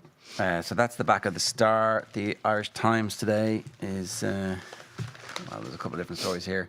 You know, John Daly's. You saw this story. They're making a movie with Jonah Hill going to star as John Daly. Yeah. Hard to know which part of John Daly's life they're going to do. The bit where like he was the 9th alternate to get into the PGA, a crooked stick, and then won it. Yeah. So basically 8 other people had to pull out of the tournament for him to get in, and he wins it as a rookie. The bit where he wins an Open afterwards, like when everyone's like, oh, it wasn't a fluke. Yeah. Probably. Or the bit where like he travels around in a Winnebago from and has like a song, All My Exes Wear Rolexes. I think putting Jonah Hill into the role, and Jonah Hill is probably one of those actors who can gain weight and lose weight relatively easily, so they're probably going to go through a different couple of portions of his life. The whole 30 cans of Coke per day phase, I'm sure they'll cover as well. The phase where everyone kind of wants to see the hard drinking, hard living. Probably. I hate to say it, but that's the phase that's I guess juiciest. Well, it's a great story in that it ends in the victory. Yeah, 100%. His son seems to be pretty good at golf too, or else that's just he's just a social media. Guardiola cannot blame Anfield for his tactical errors. Jonathan Wilson, writing in the Guardian today, also carried in the Irish Times, a piece that we were going to get into in great detail with him, but unfortunately our lines are playing a bit of havoc with us this morning. Lancaster cautiously optimistic on Leinster trio. Keenan, Lowe and Gibson Park are close to a return but not available just yet. There are a few others whose injury profile is up for discussion in it as well. Thank you for the Des. That's the headline in the Sun on Des Cahill stepping down. A semi-pro, Matty's Keane-like performance. That's Matty Smith. That's the FAI Cup. Sorry, that wasn't semi-professional league. I thought that's what they were getting at there. That was the Rotherham Georgie Kelly stuff, but it isn't. Back page here is big clash fallout under fire. City accused Klopp of fanning the flames. Pep and players bus in Anfield attack call for probe into boss's abuse of refs. Sunderland have reiterated their zero tolerance policy. It says clean it up for James. This is James McLean's story. After Sunderland have reiterated their zero tolerance policy on discrimination after former Black Cats winger James McLean was targeted by a section of the Stadium of Light crowd. And Villa on Poch watch is the story there. I don't believe that Pochettino is going to until he walks in, and even when he's holding the flag, you won't believe it until you see it. I'll believe then. Great comment, Ger, as well, from Michael John Harris on YouTube. At the weekend, I saw kids on the under-8s team covering their mouths to speak to one another before they took a free kick. You know, in case the cameras picked it up. The influence is mad. Like they just look at those TV shots and I go, we need to do this. I mean, it's brilliant. It's not so the cameras; it's so that the other players and who are like this far away. I'm going to kick it to you. You run over there. No, but at the end of the game, when you run over there. When they're doing that at the end of the game, I assume it's because they're arranging plans to meet up later on and have a couple of beverages. But during the game, the mouth covering. The kids in your man's thing. That's because they don't want the opposition or the referee to know. At under 8's level, yeah. There's another story there that I was going to do, which obviously I'm not going to now. The Mail, Liverpool and City at war. Hostility between clubs reaches new levels as accusations fly following toxic clash at Anfield. We do want rivalries. We do want intensity. We do want teams to hate each other and not be able to stand the side of each other. That drives greatness. We remember Patrick Vieira and Roy Keane because they hated each other. But ultimately, it did not lead to the... Well, maybe it was toxic then. Maybe it's always been toxic, actually. So maybe I'm wrong about that. But certainly it's unacceptable. And City are whining about Jurgen Klopp telling the truth about City. And so they need to shut up. Yeah, I don't even think that the rivalry is that toxic. I think we'll forget about this the next time they play each other. But yeah, it certainly added a little bit of heat to the whole thing, especially the bus getting attacked. Like, although that seems like tradition now that the fans attack the bus. add a little bit of tension. It's not quite at Boca Juniors River Plate levels. I mean, there's a few red flares and a couple of water bottles maybe hit the bus. As long as it doesn't go into dangerous territory or the bus is damaged or whatever, then you can see how the rivalry is going to simmer like that anyway. But it's a rivalry that's only come about in the last few years. I still think the United-Liverpool rivalry is unquestionably the bigger one in the Premier League. Liverpool-Everton is even a bigger one. This one has kind of been created because they've both been so successful, and because there's two characters as well in Guardiola and Klopp in charge. You need that. You need the characters in order to fester the rivalry. Yeah, same headline in the Mirror there. Shut your gobs. Refs charity warn Pep and Klopp. Your histrionics set bad example to grassroots, and it seems to be true. Villa will turn to pot if Stevie slips. I mean, they will turn. Will he be like? If he slips, is it if or when he slips? Yeah. I thought his performance wasn't that bad. No, did okay against Chelsea, to be fair. Klopp brought shame on boot room. That's if you're gonna dig him out, how are you gonna make him feel embarrassed? Ooh, yeah, he will read that. He'll see that. The Liverpool manager acknowledged the red card was my fault, but also claimed he was not disrespectful, and again questioned how Bezic had not flagged for a foul when Salah clashed with Bernardo Silva. I lost it in that moment, and that's not okay. But a little bit as an excuse, I would like to mention, how can you not whistle that foul? Again, there's like, I'm going to make an excuse here. I did lose it, but I deserve to lose it because it's... But even you had Bernardo Silva coming out in the post-match interview as well, and he was like, the referee feels pressure here too in Anfield, and he was just saying, we just want consistency with referees. But City obviously in the post-match interview had an agenda. They wanted to get out there. By the way, the referee, can we just talk with the referee? The referee wasn't great. Referee gets influenced by the Anfield atmosphere. So they felt completely done over. And it must have been brought up in the dressing room afterwards, because all those post-match interviews were along similar themes. Bitter City, I think, after the win, because it was a well-deserved win for Liverpool. You can't take it away from them. Martin Cassidy is the chief executive of Ref Support UK and a lifelong Liverpool fan, it says here in this piece. It hurts me to see someone I admire so much behaving like this, and in my opinion, damaging the heritage of Liverpool Football Club. Can't remember seeing Dalglish, Paisley or Shankly behaving like this. He's bringing shame on the boot room of Anfield with his pantomime antics. It's a great quote. Yeah, I mean, I'm sure all of the aforementioned legendary managers had moments where it got a bit heated. Yeah, I'm sure. I never saw any Shankly or any Paisley. Saw plenty of Dalglish. Like, Dalglish would maybe mutter under his breath. He would be certainly less showy, less histrionic. There's a different strain in him than Klopp plays the pantomime, and it works really well for him, like going over to the crowd and like that. Maybe that's one of the reasons why the Anfield atmosphere is so bloody great, because I absolutely adore him, and he's a special talent. So the other thing here, this is important. Kelleher left frustrated after being ruled out of November International. So Ronan Kelleher is out of the November Internationals. Will Connors and Harry Byrne are also out of the November Internationals. It's been a while since Will Connors was in consideration for the Ireland squad, but you wouldn't be terribly surprised if he got fit and got a run of games to see him back in the mix, because he's at that level. But he is, Lancaster is saying that he's not concerned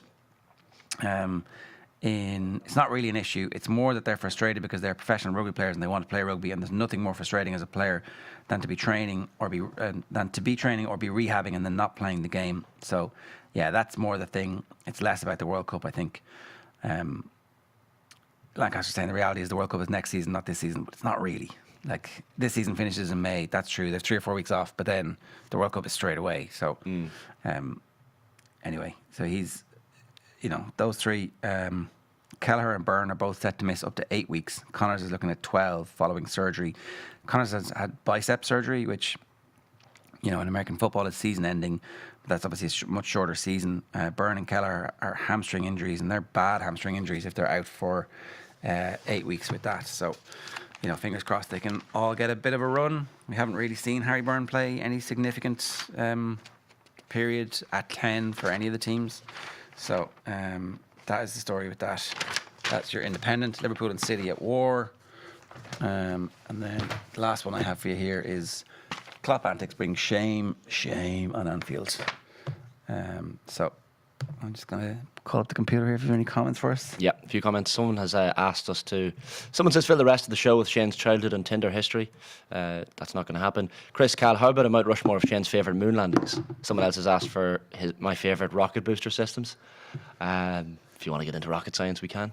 Okay. But, later in the show, maybe if you want to touch on the moon landings, we absolutely can, because I will talk about the moon landings anytime till the cows come home. Yeah. OTB AM brought to you live with Gillette in association with Movember Effortless Shave Magnificent Mo. You can sign up or donate now at Movember.com. Up next, John Duggan is bringing us his Tuesday takeaways. First, here's more from Pat Nevin talking about Haaland should have had 2 goals at Anfield. Yeah, slightly annoyingly, I had to watch it knowing the score afterwards. Okay. But I wanted to watch it anyway, just because it would have been technically very, very interesting, which, of course, it was. The big thing being that Pep going for that change again. You know, he comes to big games and he makes those changes, doesn't he? Those tactical changes and slightly different systems, etc. But it was, I mean, Liverpool, you know, basically got up for it. They played much, much better. They looked livelier. They were able to lift themselves. But it could have gone either way. There's a great moment where there's always a narrative before the game, and of course the narrative, well, the biggest narrative I was catching was Van Dijk against Holland. And I'm sure a lot of people felt that was going to be the narrative. And of course, because Holland doesn't score and Van Dijk keeps a clean sheet and does one great header at the end, to stop him scoring a goal. That's the narrative, you know. They won. Having said that, Holland did get 4 decently clear chances, didn't he? Which he would normally take. And it just shows you how easy these narratives are to be adapted and changed. You know, on another day, and many other days, Holland would have scored 2 or 3 goals. But I wouldn't have been blaming Van Dijk anyway, because you need at least 2 to mark Holland. But it was really, it was an interesting, enjoyable, and with plenty of going on, and it was just great to see, you know, Klopp getting overexcited at the end as well.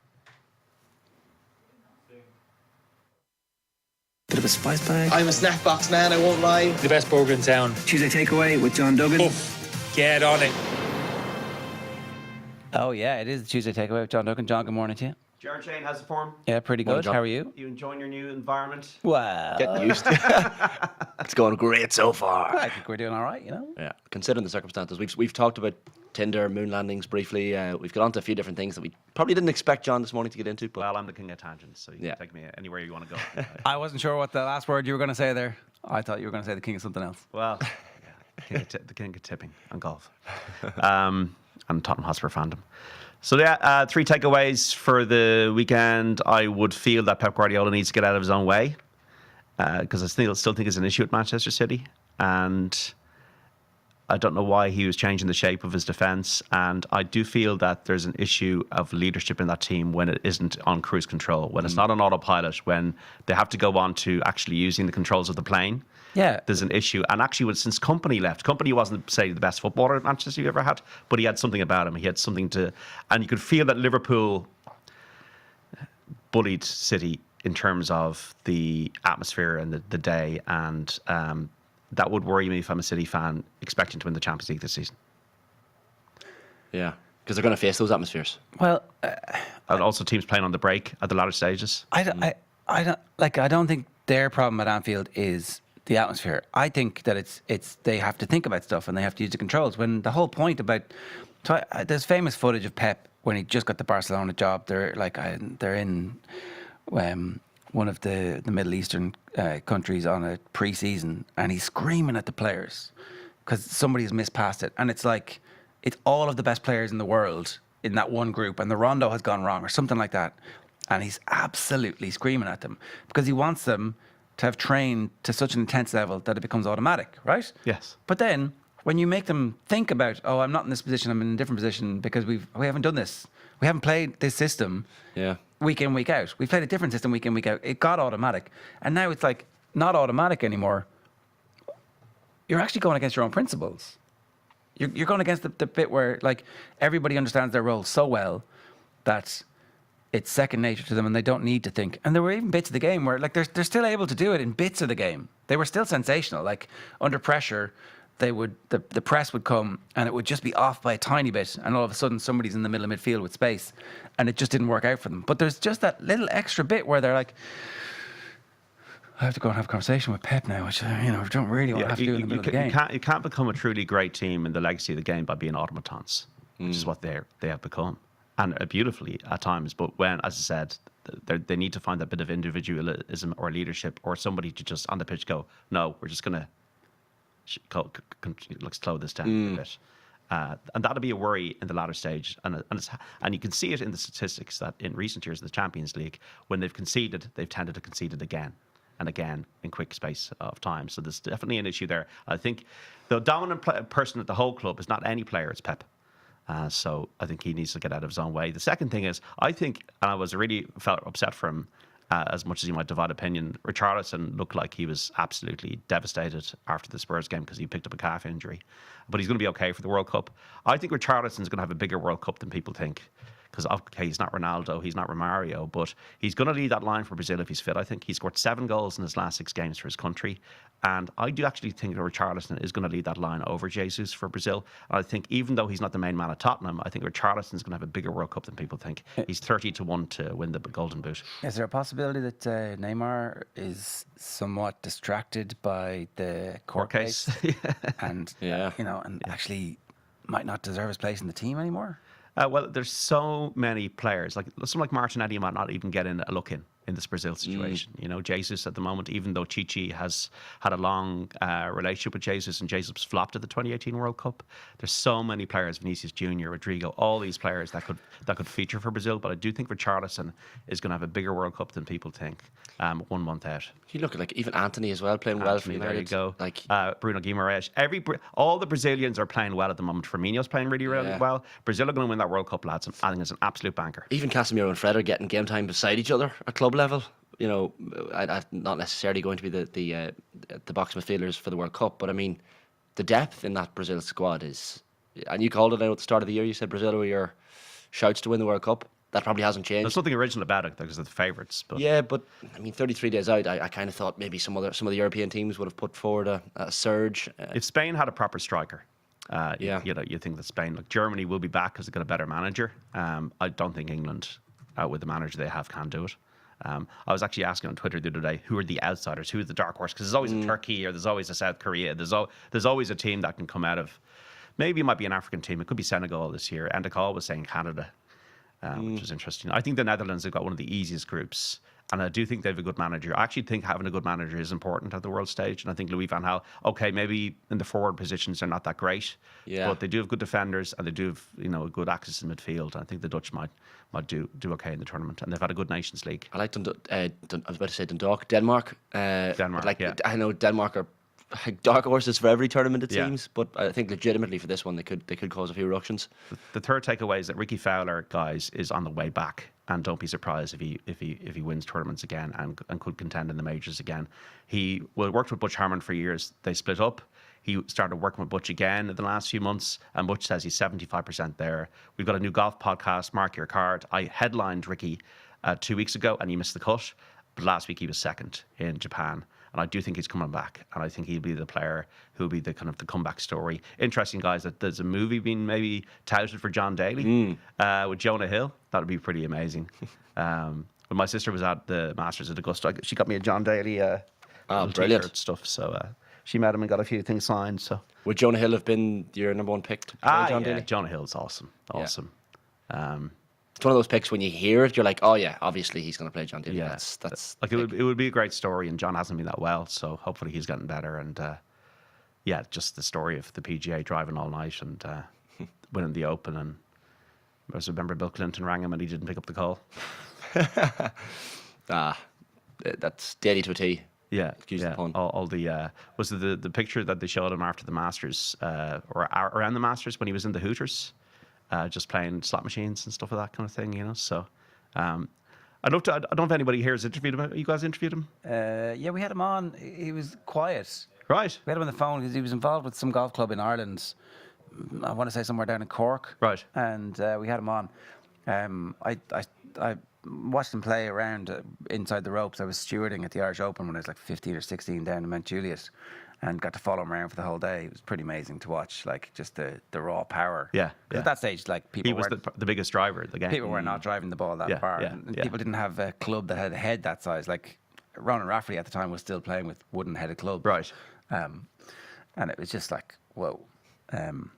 But like a very relaxed fella, you know. Yeah. Off the booze at that point. Right. Okay. And talking about being off the booze a lot. Yeah. Okay. Over the 18 holes. So. Is he one of those people who had, when you meet certain celebrities or sports people, they're like, they have an aura where you're like, okay, that they are not just larger than life, but almost when you meet them, you're like, okay, this is, I get it now. I get it. Actually, he was quite quiet. Right. But then would come alive when he was absolutely killing the ball, you know. Smoking any cigars? Don't think so. Not cigarettes. Smoking cigarettes. When's the last time you smoked a cigar?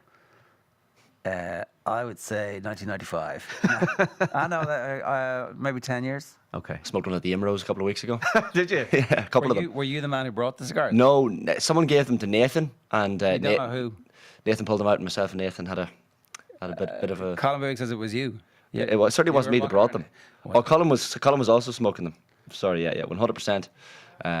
Not to finger pointing. I was in town the other night and having a drink, and got an Instagram from Colin. Oh yeah, I'm around. Just pop in. So I did pop in and had a drink with Colin. So it's this is the thing when you're on the circuit, you know. Well, we had the Royal Oak a couple of weeks ago, John. Yeah, I'm on my holidays, and I'm almost trying to. I'm working hard, but I also on my holidays from this Saturday, and almost feel like I'm in the departure lounge in my mind. D-Mob happy. Yeah, you're going to the Kentucky Derby, are you? No, the Breeders' Cup. Breeders' Cup. Sorry, but in Kentucky though. Yeah. Yeah, I can't wait. I've been looking forward to it all year. Keeneland. It's almost like it's the horse capital of the States in terms of it's the Coolmore almost of the States, like the breeding operation. Yeah. Well, the Alley House is in Louisville as well. Yeah, so I arrive on the Wednesday evening. I've got 3 flights in the one day, which would be fun. And I go from Dublin to New York to Chicago to Lexington, and there until the Sunday. The races themselves, Friday and Saturday, 10 races each day. It looks unbelievable on Instagram, and hopefully there'll be a good Irish contingent there, Aidan O'Brien generally, and it's been something I've been planning for about a year. So bit of bourbon. They've got the bourbon trail. There's about 20 distilleries, so you can go to each one, and you obviously go getting your bourbon tour and stuff. It's like the 12 pubs of Christmas. Pretty much, yeah. Obviously you can't be drinking pints, liters of bourbon. But the Muhammad Ali Centre is in Louisville. It's an hour and a half from Lexington, so I might try and get down there on the first day. Yeah. Because that's actually, I didn't even know that Churchill Downs, where the Kentucky Derby is in Louisville. Right. And Lexington's about an hour and a half down the road. So when you're in the vicinity, it'd be rude not to. It would be rude not to, and it'd be a missed opportunity not to go. So, bit of Colonel Sanders action as well. Well, maybe, I mean, I've got to do all the cliche things, all the breakfasts and everything, you know. I look forward to the Instagram post. Yes, thank you. That was John Duggan's final Tuesday takeaway for a few weeks. John, enjoy yourself. Thank you. A million. Thank you very much. Bit of a spice bag. I'm a snack box man, I won't lie. The best burger in town. Tuesday takeaway with John Duggan. Get on it. OTB AM is brought to you live with Gillette in association with Movember Effortless Shave Magnificent Mo. You can sign up or donate now at Movember.com. Up next, Kathleen McNamee in studio for WSL update. First, on the newsround last night, Joe, Mick and Richie discussed the issue of Cristiano Ronaldo's professionalism. Back after this. You know when Ronaldo makes so his shake of the head, hanging the manager out to dry, causing division among supporters, these are not the behaviours of a great professional. He's talked about all the time as a great professional. Yeah. In certain respects he is. In many respects he's not a good professional. And that is But he's been doing this all his life. All his life. Like standing there, that Real Madrid, the anger as somebody else scores a goal from a rebound from his penalties, one of the, it's etched into my brain. Yeah. He's always been doing this, but I feel that he obviously offered something behind the scenes, and he was never able to hide that side of him in public. He was never able to do that.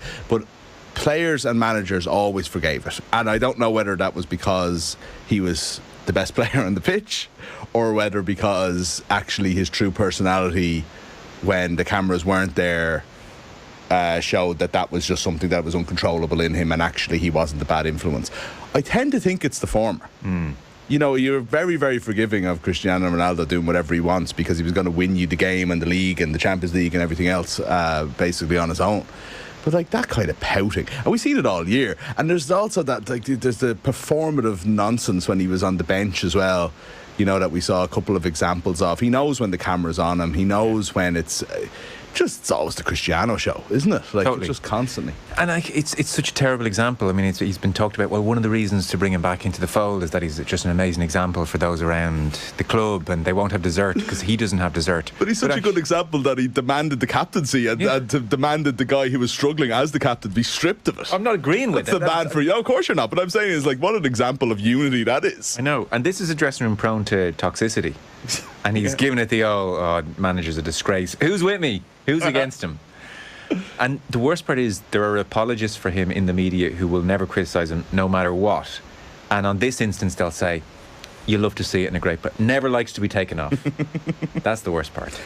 There is that sort of being disappointed to be taken off, sure, and tapping the manager and saying fair enough, but being angry, and there's being angry at the manager. They're two different things. And there's pulling it's the neck obvious muscle. which one it is. There's pulling the neck muscle to let everyone know that you're disgusted at being taken off. More of that good stuff coming your way this evening from 7 o'clock. Kathleen McNamee is with us. Kathleen, good morning to you. How are you? Morning, guys. Doing well. The Ballon d'Or, minor controversy in England in particular, because they thought that they were going to win it. Yeah, they thought Beth Mead was a bit of a certainty to win it, which I don't know would I go that far. I was actually just looking at it there. Someone tweeted the voting, and Patel's won it by 164 votes. Mead got 163. Oh, right. So it was very tight, and actually tighter than I expected it to be. I was talking to some people about it last night, and I reckon if Patelis had played the Euros, she probably would have run away with it. So just for people who are unfamiliar, who is she? So she is a Spanish and Barcelona midfielder. She won it last year as well. She's the first woman to ever retain it twice. She was the first Spanish player since Luis Suarez in 1960 to win it last year when she won it first. Last year, she captained Barcelona to domestic treble. They retained the league title for the third time in a row. They also won all 30 of their games. I mean, they're incredibly dominant in Spain. They lost the Champions League final to Lyon, which was quite a surprise at the time. Maybe it shouldn't have been. I think it was because Barcelona were so dominant. We just expected that because Barcelona was so dominant, we expected them to put up a bit more of a fight. But she was the only one that scored for them. And then she was expected to lead Spain to glory this summer in the Euros. And the day before the tournament started, she tore her ACL and hasn't played since. She scored 18 goals last season from midfield, and she also scored 11 in the Champions League, which made her the top scorer in the Champions League. So, I mean, she is an incredibly good player. She has been in the eye line for these sort of awards for a while now. She also won Best European Player of the Year twice in a row. Whereas Beth Mead, this is the first time she's been nominated for the Ballon d'Or. She did have an incredibly good season. I think she scored 14 goals for Arsenal in the league last year, created 8 assists. She was top scorer at the Euros. She won player of the tournament at the Euros. So I can understand why English fans might be a little bit aggrieved. Definitely. And if Beth Mead was player of the tournament and Alexia missed it because of injury, you're like, that was the big tournament of the year. But it depends on what you're judging it off as well. Because like Arsenal didn't go that far in the Champions League. Arsenal didn't win the league title. You know, it depends. And I know people will say, well, like Barcelona are so dominant in Spain, so what is the competition for them there? But they did have some matches where they were quite competitive. And even in the Champions League, they kind of proved that they were that good. They beat Arsenal 4-1, I think, in the group stages in the Emirates, and then the second leg as well was equally kind of a big scoreline. So I can see it from both sides, but I do also see why English fans are a little bit like, but we won the Euros, why can't we win this too? Do we know about the voting? I'm just reading about it here because it used to just be like a long time ago, maybe this was the FIFA award, which they merged for a while and they separated. It used to be the national team captain and the manager. France Football was always a journalists award, so maybe I'm confusing. There was that period of time where the two merged and then they divorced again. But they announced significant changes this year, so it's that season, so it's July to July. Yeah, it's the season rather than the year before, which is what it always had been previously. And what's interesting to see someone like Sam Kerr, who probably would have been as big a name in the WSL last year, kind of in third place. She's always been up there in that like top 2 or 3, but just can't seem to break into that number 1. And again, I wonder how many of the people voting were paying as much attention to like, because she obviously wasn't playing the Euros, 'cause she's an Australian player, how much were they paying attention to their World Cup qualifiers and their international games? Because it just seems that she's always on the outside of those. Also, interestingly, Vivian Miedema slipped down to 11th, which was very low for her. And this is actually something that we talked about on Koi Gig last night. New episode dropping today for anyone who is interested. But the fact that she's been playing in a deeper role since Blackstenius joined. Blackstenius has kind of been the point person for Arsenal. And Vivian Miedema has said this several times. She prefers playing there, but she's just not as good and she doesn't score as much. And I don't think it's necessarily even the players around her, but it's just interesting that she doesn't want to be that point person scoring goals. You know, she's playing more of a 10 role and doing a lot more work in midfield than she would have before. So it's interesting to see that that's kind of been a bit reflected in how she's turning up in these sort of major awards. Is like just reading some of Lexia's comments after winning it, and like she was talking about the injury. Says, I did not think it would be possible to win this award because of the injury. So she's probably as surprised as anyone. You know, when you've spent a bit of time out, that you're like, oh, I'm not going to win any individual awards. But fair play to her, she's done it. Yeah, and then it comes at an interesting time for the Spanish team. You know, we talked about this before, but obviously there's 15 of their players who aren't playing with the squad at the moment because of issues with the manager and the National Federation. And she was asked about it last night, and she's like, it's something I want to talk about at some stage, but tonight's not the night. Tonight is a night for celebrating, which you can understand as well. But it will be interesting to see if she does have thoughts at some stage, because, I mean, she's the most well-known player in the world probably at the moment, and she's up there anyways. Manchester United at women's level, I was listening to Andy Mitten on MUTV. He was talking last night about being at this game at the weekend, the Brighton match. Serious start of the season from United. Was this expected? Not at all. It's their best ever start in the WSL. So far, they are completely unbeaten. They haven't conceded yet. They're at the top of the table. They're on level points with Arsenal, but they're ahead on goal difference by 1, I think it is, at the moment. What's really interesting about this United team is they obviously are only in the WSL a couple of seasons. They didn't really have a squad for such a long time. Casey Stoney was the manager at the start, and she seemed to be really good at building those foundations, bringing in those young players, pulling together a squad that outperformed itself a lot of the time. And now Mark Skinner has come in, and he said quite a lot last season that, you know, United were up there, they were competing, but you weren't really sure they were going to get into the Champions League spots. They kind of tailed off by the end of the season, which is what they had done a lot. But this season, they seem to have signed really smartly. Their players are really clicking. I mean, you even look at the England players who played in the Euros. They have Ella Toone, Alessia Russo, and Mary Earps. Mary Earps is a completely different player this season to what she was last season. Some of the saves she's pulling off are phenomenal. Alessia Russo hasn't actually even been playing the last couple of games because she's injured and she's out for another couple of weeks. Ella Toone is on fire. They've brought in like Adriana Leon, who's a Canada international, who's really, really good. And it just seems to be a team that has stepped up to a different level this year. Now, it will be interesting to see. They haven't really faced a massive test, and particularly their midfield is a little bit maybe one of the more problematic areas that they have at the moment. But they're playing Arsenal and Chelsea. I think it's like November 6th and November 11th or 12th. It's kind of around those like middle weeks in November. They're playing Arsenal and Chelsea one after the other. So that'll be a good test for them. And especially maybe coming at a good time for them because Arsenal and Chelsea are both playing in the Champions League this week. Obviously, a lot of their players are just coming out of internationals. There's a very tight fixture schedule for those sort of teams at the moment, so it might be catching them when they're a little bit tired and a little bit not as great as you would expect them to be. Even you look at Arsenal at the weekend, they beat Reading 1-0. Reading are bottom of the table. Really the sort of game that Arsenal should be pushing at least 3 or 4 goals by, and they didn't. So yeah, it might be good timing for United to get themselves up the table.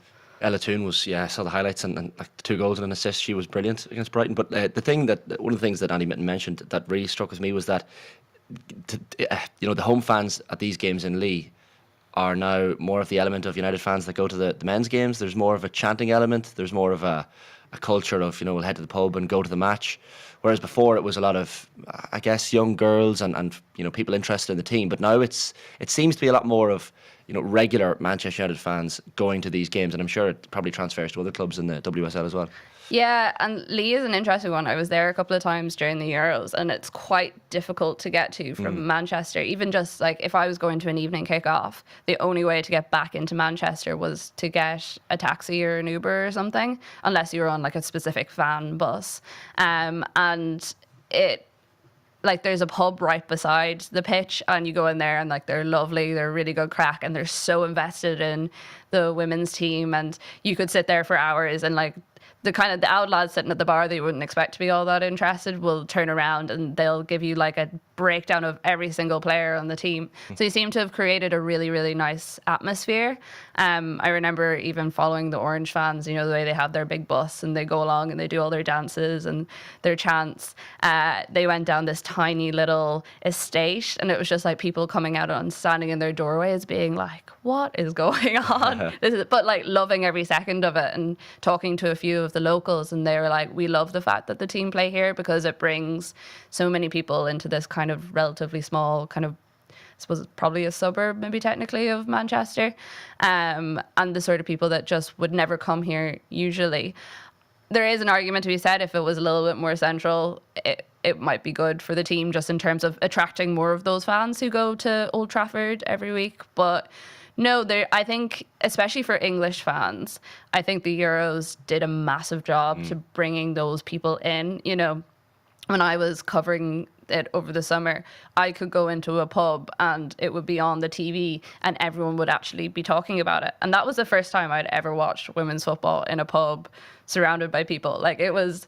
I actually remember getting slightly emotional at one stage and turning to my boyfriend and being like, this is why I do the work I do. This is what I want to be able to. I want to be able to sit and have a pint and enjoy a match and actually feel that atmosphere. So I really do think it did go a long way. And I had so many of my male friends as well say that they're now going to WSL matches just because of the crack they had over the summer in London or wherever it was watching those games. So it is great to see, and I hope it continues. And I hope the World Cup next year for us will bring some of that to like the Women's National League, and we can keep doing that. Because, I mean, I was talking to Karen Duggan about, she played with Peamount against Cork down in Cork at the weekend, and she was like, we won a World Cup qualifying place.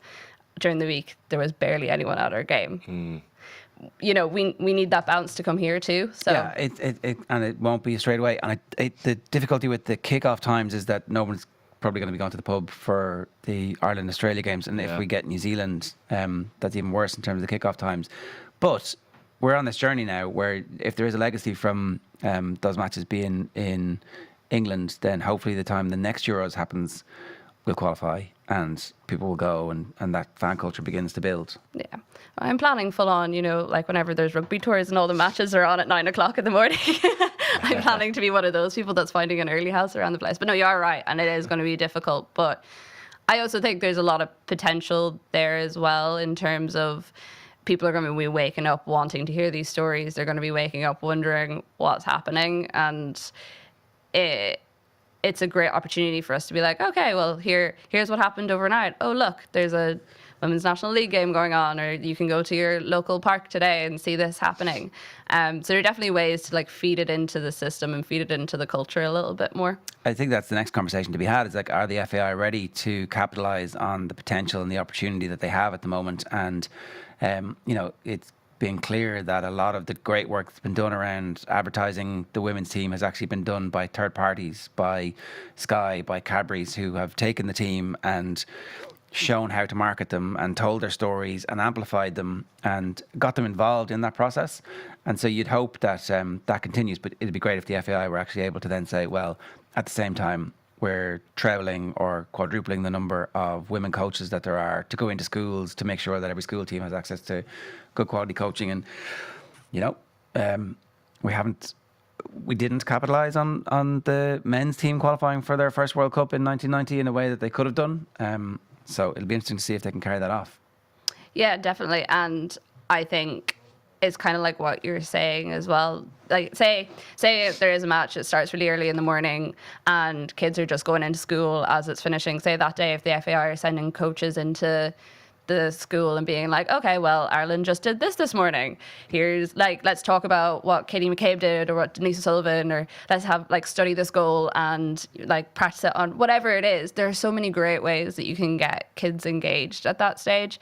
And I think what we keep talking about, what we want to do with this grassroots thing is we want to make sure there are more of those female coaches coming through. We want to make sure that this generation's legacy doesn't go to waste, and that we're not sitting here, say like with the women's rugby team, what happened when exactly they were great winning. template there, how to blow it. Yeah, exactly. Like whenever I think about it, it just makes me so angry, but we have such an opportunity now to rewrite that part of Irish sports history. I'm not even going to put the women tag on it. Irish sports history, and really capitalize on this, really use it as a moment to push the country forward. Because the other side of this is as well, there's not a whole lot of joy in the world at times, especially after the last few years. And this is an opportunity to give people some joy. I know like tournaments like the World Cup, even if you're not a sports person, if Ireland are playing in it, you get excited and it's fun and you enjoy it, and you can jump on the bandwagon as much as you want. You know, no one's going to tell you to get off.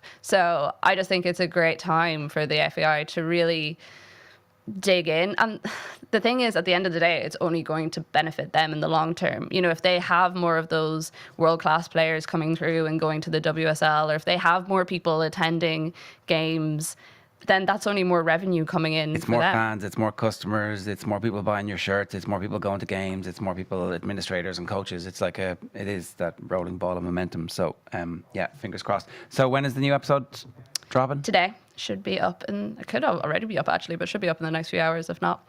All right, Kathleen, good stuff. More from Kathleen, of course, on Koi Gig. A reminder, OTB AM brought to you live each morning with Gillette in association with Movember.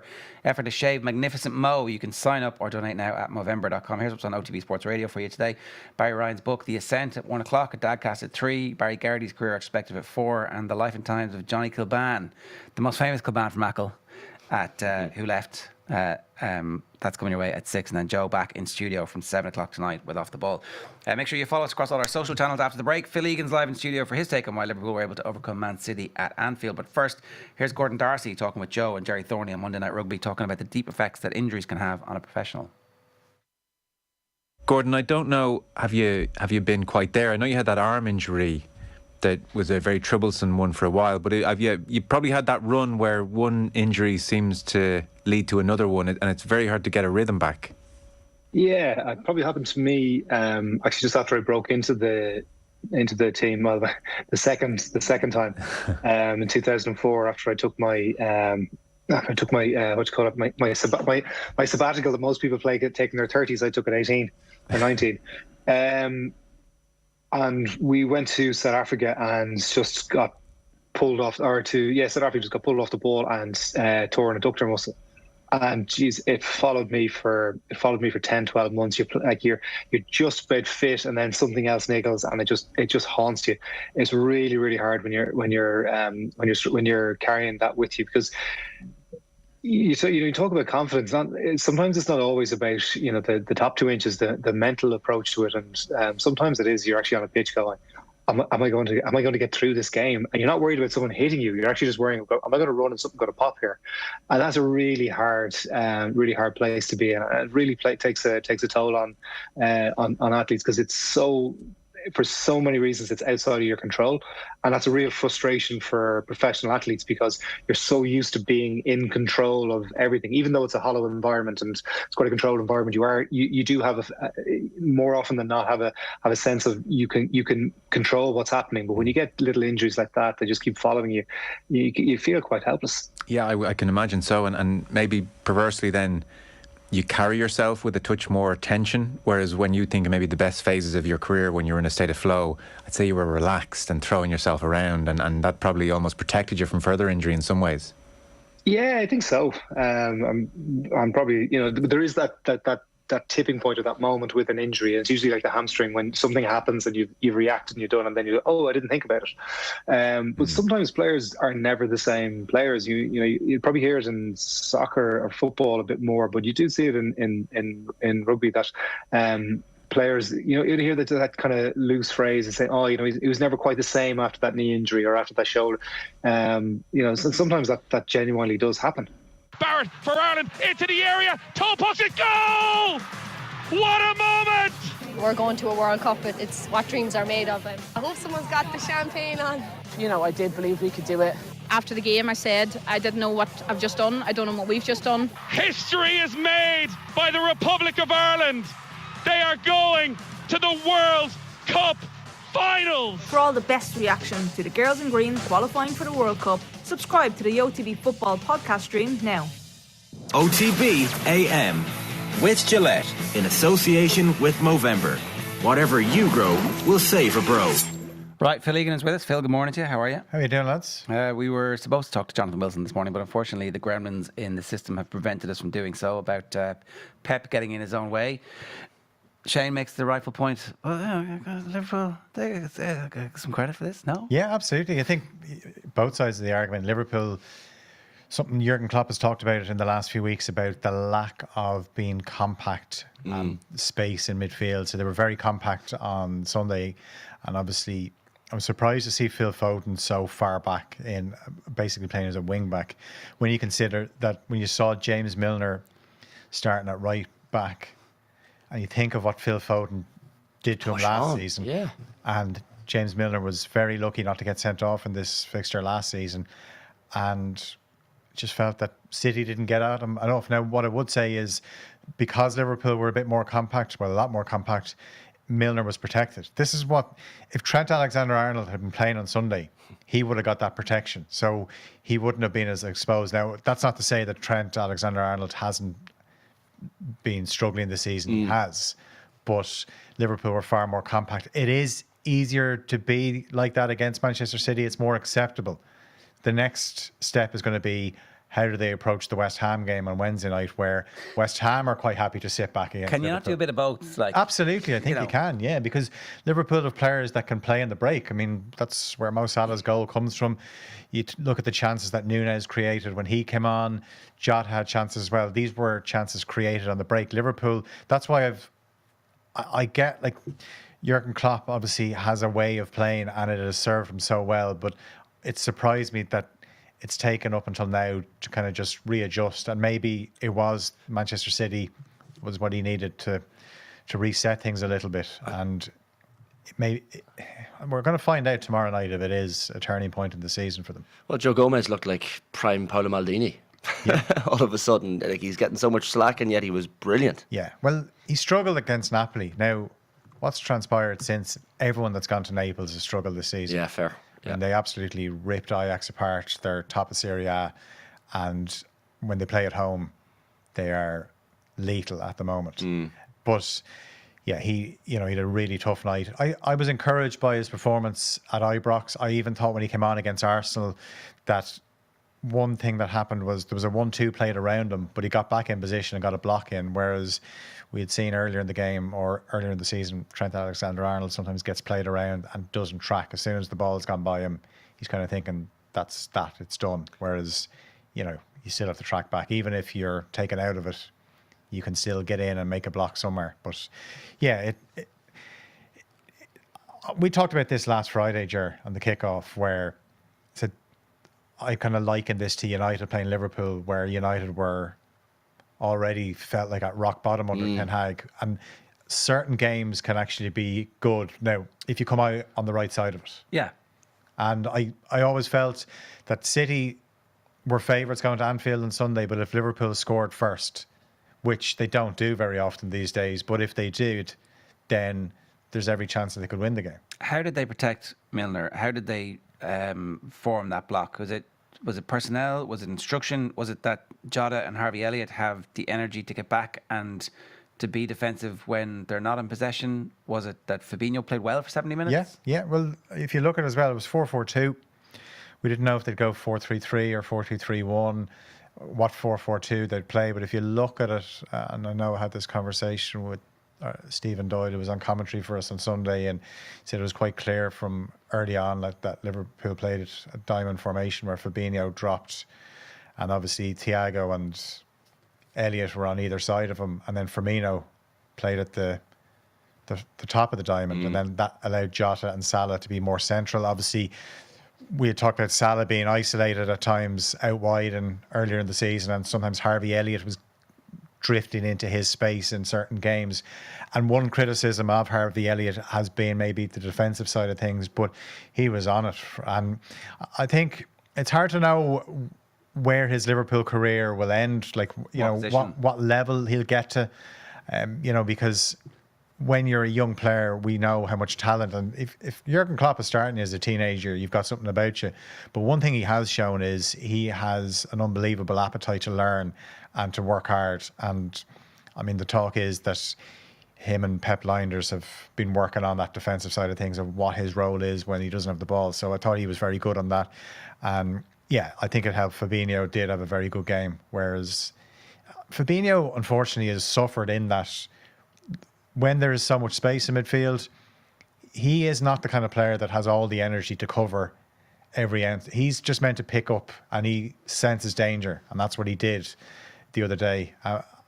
And I think Liverpool just got their tactics spot on, and again, I think Pep overthought it.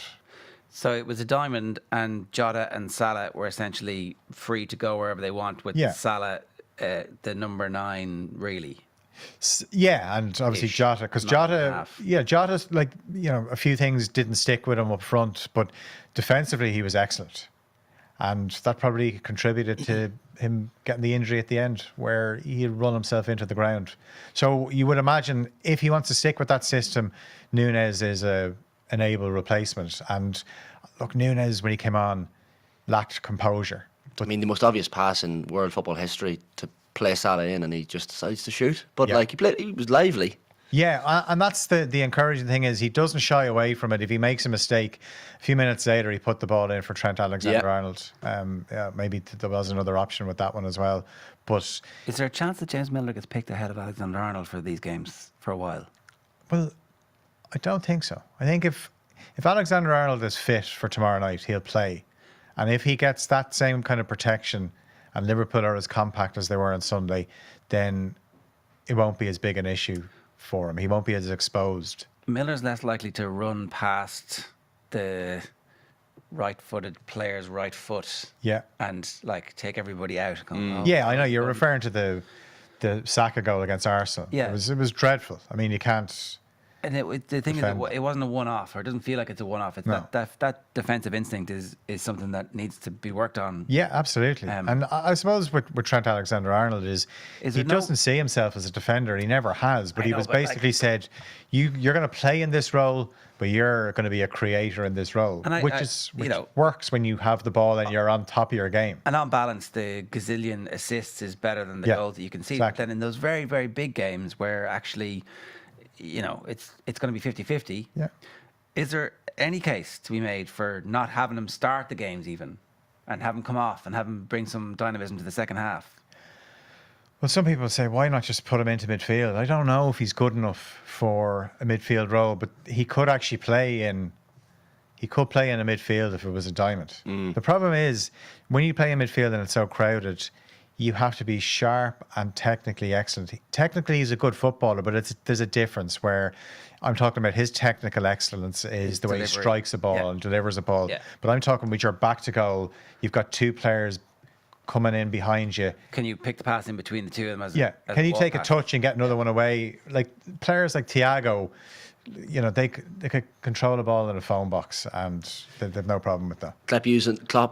Guardiola using Anfield as not an excuse, but he pointed out his record, and it had been pointed out at Anfield. That's 2 draws and 5 defeats when fans have been there at Anfield. Yeah.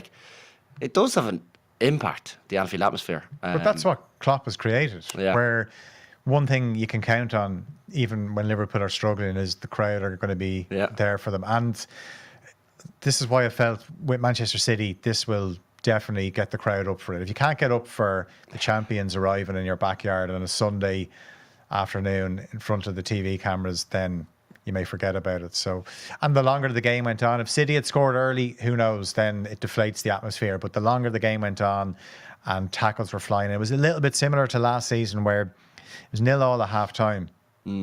and then it just sparked into life in the second half. But the difference I felt with Sunday is Liverpool were very good. I'm not saying they weren't good in the games last season, but I felt last season at Anfield, Liverpool needed the halftime whistle. And when they got it, then they obviously, Salah scored that amazing goal. Last season at the Etihad, I thought Liverpool did very well to get a 2-2 draw. They showed their character, but City were the better team. Whereas I thought on Sunday, Liverpool were excellent. And certainly... So you do think they're back? I don't know. Well, or at least they're going to be capable of these big performances over the course of the season. And so therefore, that should be probably enough to get them back into the top 4. Yeah. And but they're live contenders in the Champions League. Yeah. Well, the thing is, that performance, though, was based on intensity. So can they get back to that level tomorrow night? Then they've an early game on Saturday against Nottingham Forest, which Liverpool have played a few early games this season and they've been dreadful. It's like they just haven't woken up. But Forest will concede chances. That's the thing about Forest. Well, absolutely. I mean, and they've a game in hand as well. And all of a sudden the table looks great when you start beating Man City, you know? If 2 games, if Liverpool beat West Ham and Nottingham Forest, then, you know, what a 6 days that would have been. Yeah. And what's the target now for what's the league? What's the realistic league target for Liverpool? I think they have to just make sure they finish top 4, and like Ger said, have a good run in the Champions League. And they need a point away to Ajax in their next game to qualify for the last 16. If they don't get the result there, then they've Napoli in their final game. Napoli are already through, but you wouldn't want to have to get something. But a draw would probably be, so you'd fancy them to get a draw away to Ajax, but then, like the World Cup obviously is going to make things very interesting in what happens in the second half of the season. What kind of condition do your players come back in? Mo Salah comes back in great condition. Mo Salah comes back in great condition. Looks like Jota ain't going to the World Cup. Like the players that are going to be there, Van Dijk is going to be there, but he's a centre half. Yeah. So it's not as if he's going to be having to cover serious ground. So long as he doesn't get injured. Yeah. So long as he doesn't get injured. What England players are going? Is Trent Alexander-Arnold going to go? He might because of the injuries. Reece James. Has Joe Gomez all of a sudden entered the conversation? Well, I see he's a shoe-in now, according to one of the papers. I'm like... Yeah. Football comes at you that fast. might not be the worst thing for Joe Gomez to go to a World Cup and come back with a bit of confidence and, an established England starter. Just don't take a penalty, whatever you do. Well, Martin Keown was in the papers today, one of his columns, and he was kind of talking about how a few years ago he actually said Gomez and Van Dijk is going to be the next great Premier League partnership. Now, it hasn't materialised for a number of reasons, but... Well, I thought Gomez was horrific against Napoli. I thought that was a kind of career-defining shit show. Absolutely, yeah. And there was a few games where he's just a lapse in concentration, but that comes with confidence. Like, you would imagine the performance on Sunday will give him confidence, and then he's back in. But what team do West Ham go with? Scamacca started on Sunday, but an old physical battle with Michail Antonio, it could be the kind of game that Gomez doesn't need. But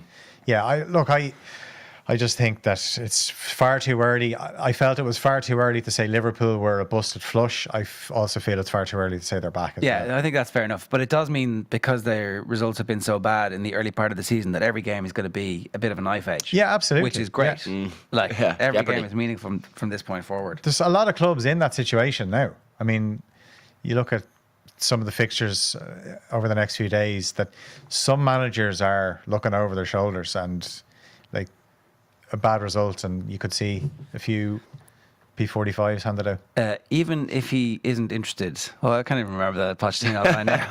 Pochettino, if he shows any, even if he unexpectedly shows any interest, Villa will wait for him. Is this they're swiping right on all the wrong people?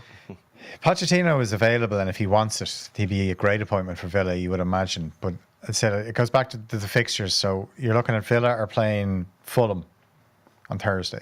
Then they've Brentford at the weekend. Yeah. So they are 2 winnable games, but they're also... That's the problem. The kind of games that if Gerrard was to lose both, then... Screwed. I don't think he survives. Yeah. I think the fact that a very well-sourced story by 3 journalists from The Telegraph has details about the owner's investments in Las Vegas is in the papers, and they're talking about successors, like that. Somebody somewhere is talking. It's a very well sourced story. Yeah. And all of the most important people at Aston Villa are mentioned in the story, and they all have doubts about Steven Gerrard. Yeah. And they're pointing out that Steven Gerrard's situation is exactly the same, pretty much, as the situation when the previous manager got sacked. And he had a track record of bringing the club up and keeping them in the Premier League. Steven Gerrard has no track record. No. They owe him nothing. They gave him an opportunity, and he hasn't been good enough. Yeah, no, I don't think he has been good enough. And he'll be gone if he doesn't get 4 points from those 2 games. 7 goals this season. And the performance was a lot better on Sunday. And if Kepa doesn't pull off a few saves, we could be having a different conversation. But that's just not the way football works. And no, so it's on a knife edge for him as well. Is Pochettino being linked to Villa, not Jim McGuinness being linked with the Waterford football job? Like, this is it's so far beyond the realms of possibility. Villa can pay him the same as any other club in world football can pay him. They have financially, I guess. So it's just whether or not they can say, we have 150 million this season, we have 100 million the following season. You're going to have full control over that, and we're going to give you the 10 to 12 million that you'll get if you're going to manage a super club.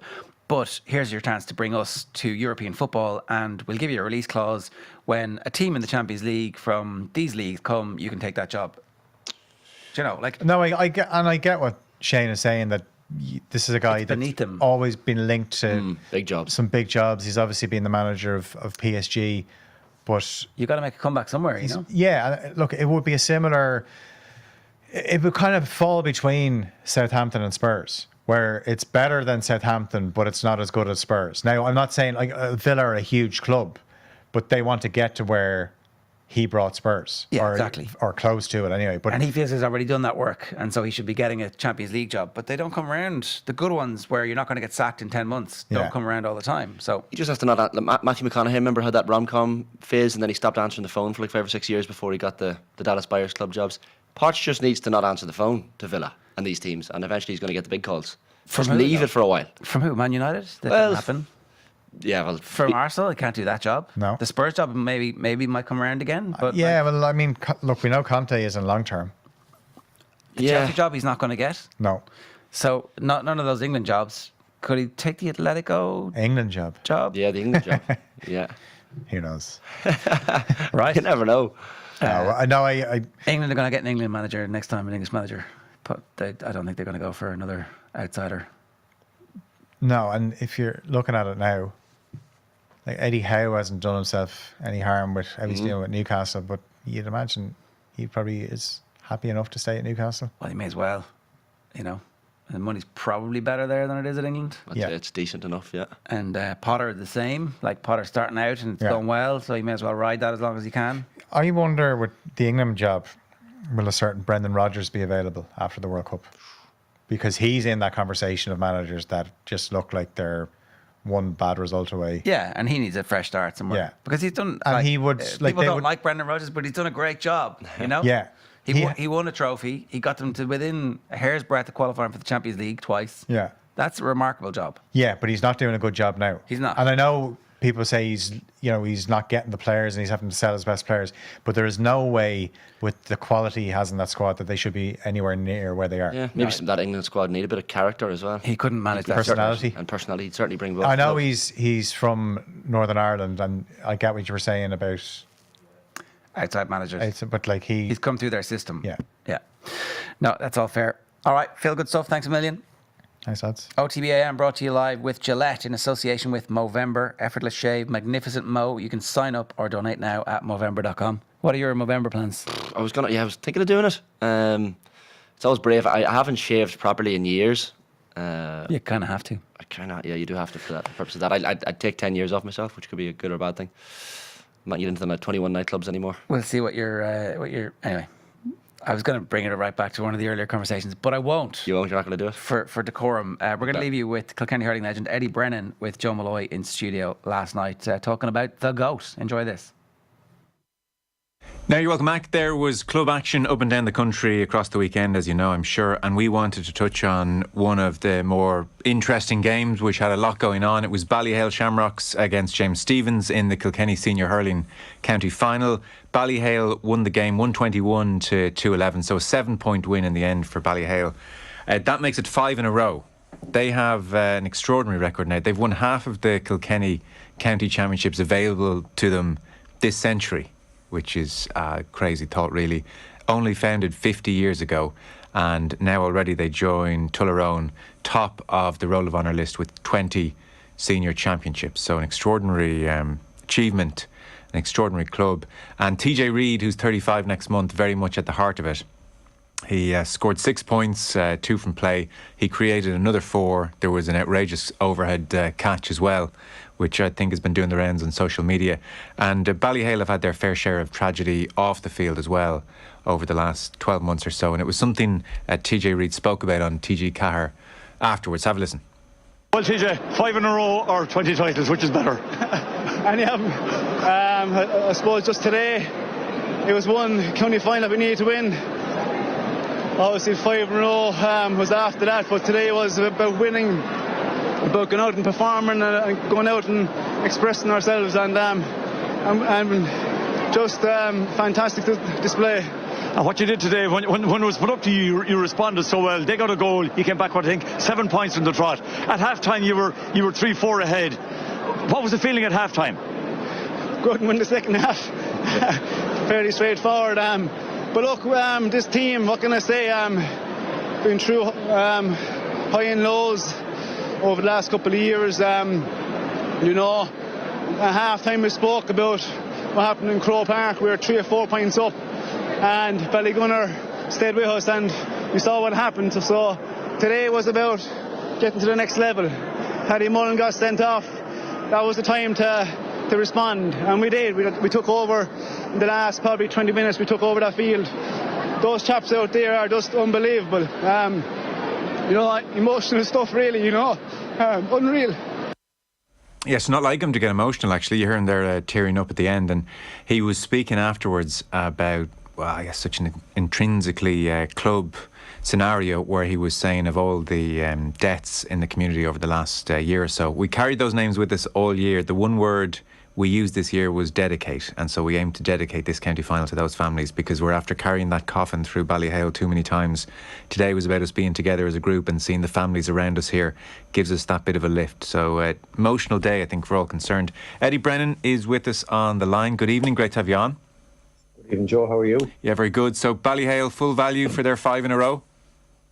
Yeah, absolutely. You have to just, I suppose, like anything, sport generally, you love seeing teams, winning something, and they're coming from maybe a small base, and like Ballyhale did in 1972. I think there's a collection of clubs came together. You had Knocktofer, I think maybe Knockmylan, I'm not sure, but in 72 they formed up. So you'd say they've got through a lot.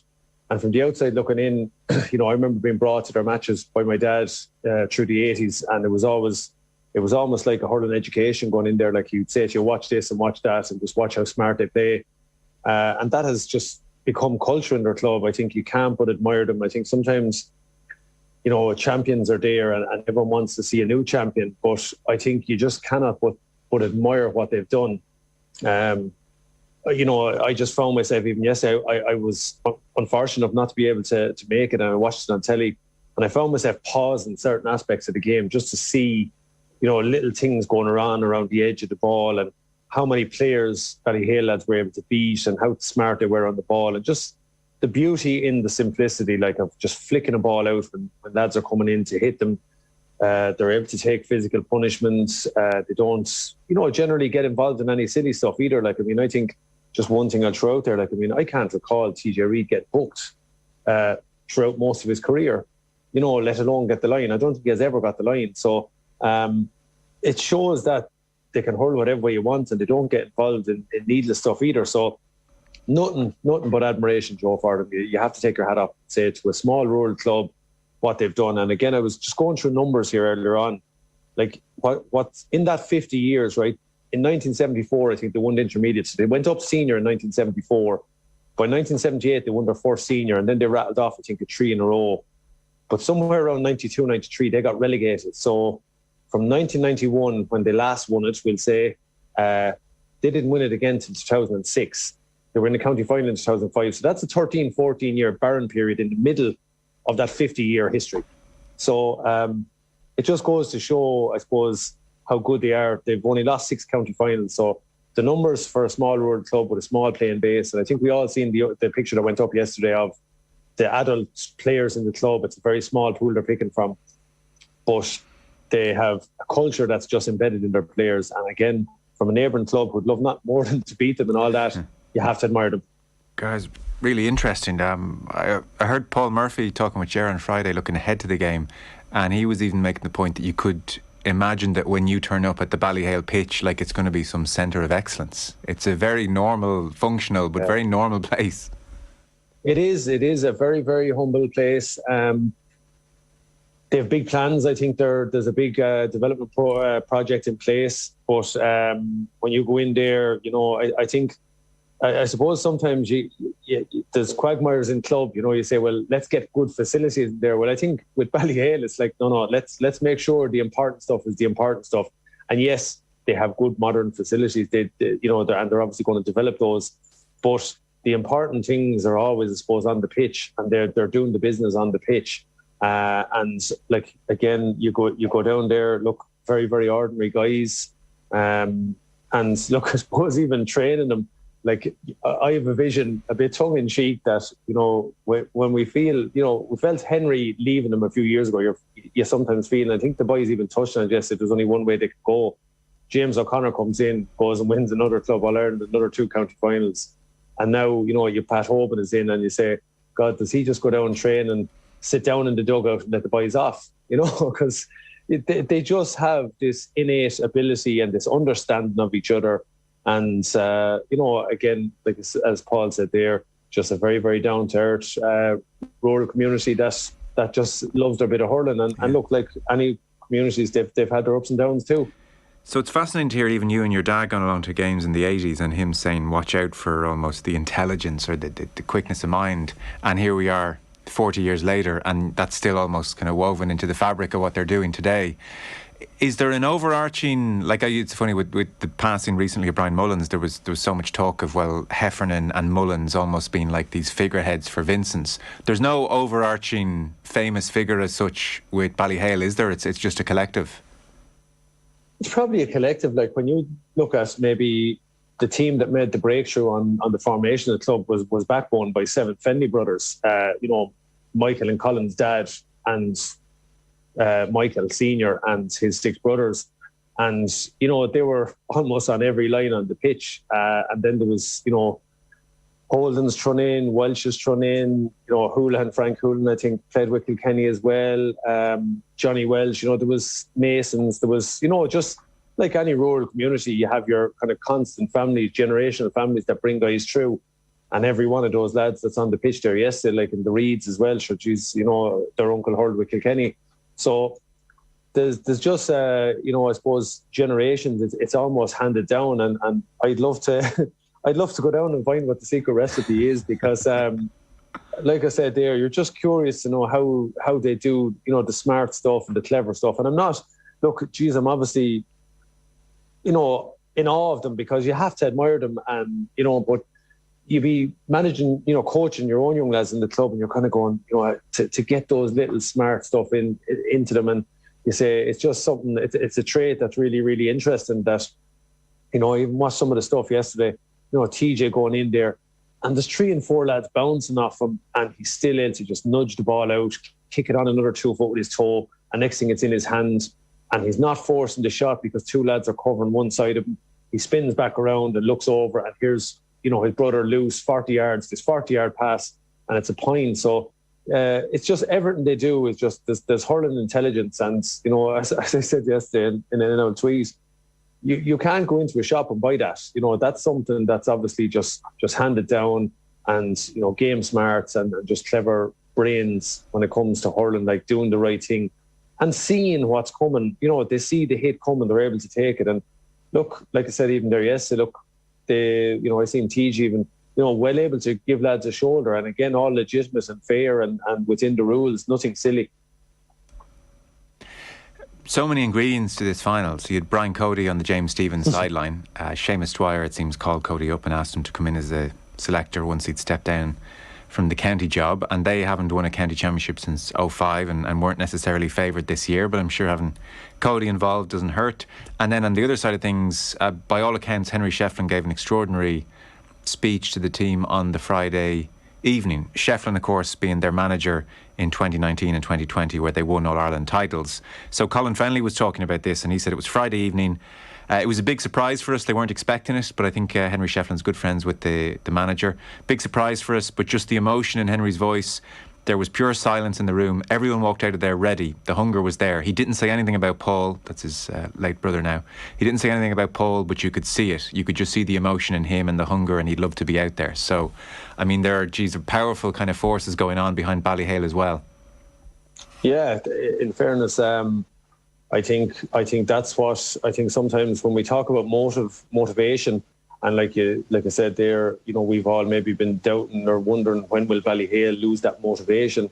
And, you know, the good teams do that. They find a way to motivate themselves and they find a way to just reinstill, you know, that belief and that tradition that's there. Like, and I suppose, look, you've a lovely blend as well. Like, you've experienced guys there. And like any parish, I think, regardless to where lads go and what they do, there's still... you gravitate back towards your own, you gravitate back towards your parish, and when they're involved in the club scene, especially in the shake-up and the championship, it just brings everybody there together. Like, and look, Henry is doing what he's doing above in Galway, but you know he's first and foremost a Ballyhale man, and obviously you know he's you know maybe someone that you know was in there with the guys, and I think sometimes you want to move on as well, but he's obviously a Ballyhale man through and through, and you know he showed that, and by doing that, I only heard that today. I wasn't aware of that at all. So it's an interesting thing, and it's just something that maybe can be that little trigger, that just that last little bit that gets lads really, really focused. And I suppose looking at the year that was in it, there was probably maybe would he have gone in if it wasn't the village involved. Are you saying Brian Cody may have been mentioned on Friday evening or no? No, I don't know. I think the lads will be bigger than that too. I think. Do you? I think. Yeah. Look, I think. No, I think of course, emotion, I'm missing. No, obviously. No, emotion is something that you have to be very careful how you use it. And I think the one thing is sometimes emotions can get the better of you. And you know, I recall Jackie Tyrrell saying that the last time that they won, that he let his emotions get the better of him, and it led to losing control. So I suppose there's a huge balance when you're, you know, talking to a group and trying to find that balance of, you know, clicking the emotion side of it and what it means to people, but without kind of, you know, overshooting the runway either, because I think sometimes that can happen. And, you know, I think, you know, maybe someone like Henry is obviously quite experienced in that and can read the room. And like I said, you have a balance of young lads and old lads in that dressing room. So it seems to have worked. But particularly, I thought, you could sense before half-time, you know, I thought they responded fierce well to the goal that James Stevens got. They got 2 points straight away. And I just kind of commented to the young lad at home and said, look, they've just, the goal squashed out straight away. And I said it'd be interesting now if Ballyhale came close to getting a goal before half-time, but they were able to tag on a few points. And I thought that was the foundations. But then when Paddy Mullen, you know, needlessly got that red, Ballyhale just seemed to go into another gear. Yeah.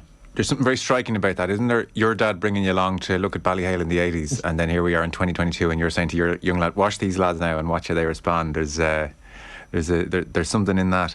On Cody, by the way, at Stevens, like, it's such a interesting case study in this kind of utterly dominant, maybe the greatest of all time, going in as a selector in a club team. I didn't see the game yesterday. I was in here presenting, and we were busy doing various things.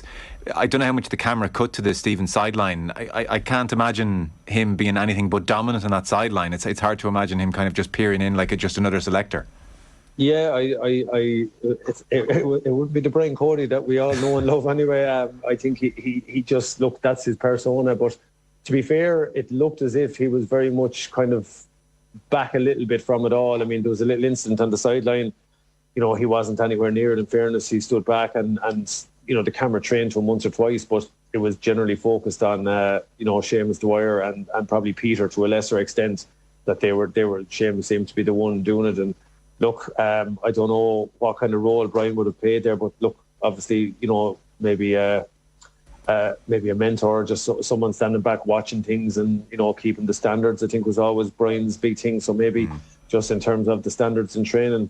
But I tell you, it was a bit, you know, it's a brave move maybe by someone like Seamus Dwyer to bring someone like Brian in there, because God, he's a huge presence to have, and particularly if you're the number one, you're the manager.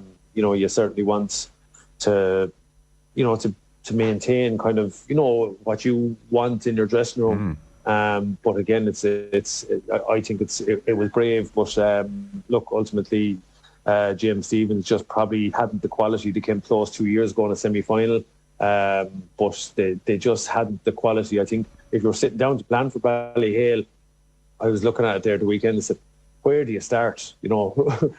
What do you do with your better players? For me, look, one of the things is very easy to say now, but I think James Stephens, lost out by having Cian Kenny back at centre back.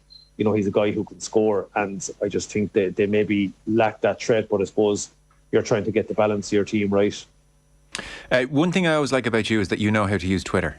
Twitter is about saying things in the heat of the moment that may come back and bite you in the ass, and you are a master at that. I always think it's to your credit. You're never dull on Twitter.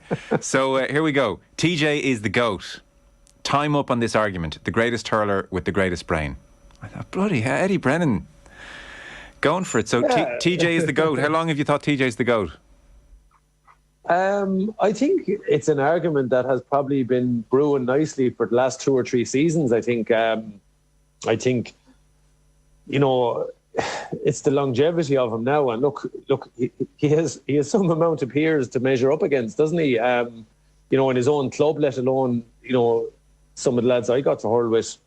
But I think what maybe, is now really putting that argument very, very up there. And in my view, it should be. I think it's probably the fact that, with Kilkenny over the last couple of seasons, he has really upped the ante. He is the spine of that team in terms of a lot goes through him, or so much goes through him. And, if he's held, I think opposition are looking at him for the last couple of seasons for Kilkenny, and they realise that if they can hold him, they might go a good bit towards beating Kilkenny. And look, don't get me wrong, there's plenty of quality there. I think, has had Richie Hogan maybe not been as injured as he was over the last couple of seasons, last 4 or 5 years, could Kilkenny, was, when you look at the file, the two of them provided for each other in 2014 and 15. So in that regard, I think the fact that Kilkenny have had, a relatively barren, they've had no All-Ireland success since 2015.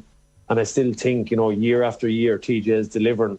And I think that's what now is going to propel him into that, because years ago it was said about DJ that DJ was kind of, the main player in the attack. And if he played well, he brought the other lads into the match. And if he was held, Kilkenny were beaten. So, and I don't mean that in any disrespect to any other players. I just think TJ Reid has excelled in his game. He has brought it to another level.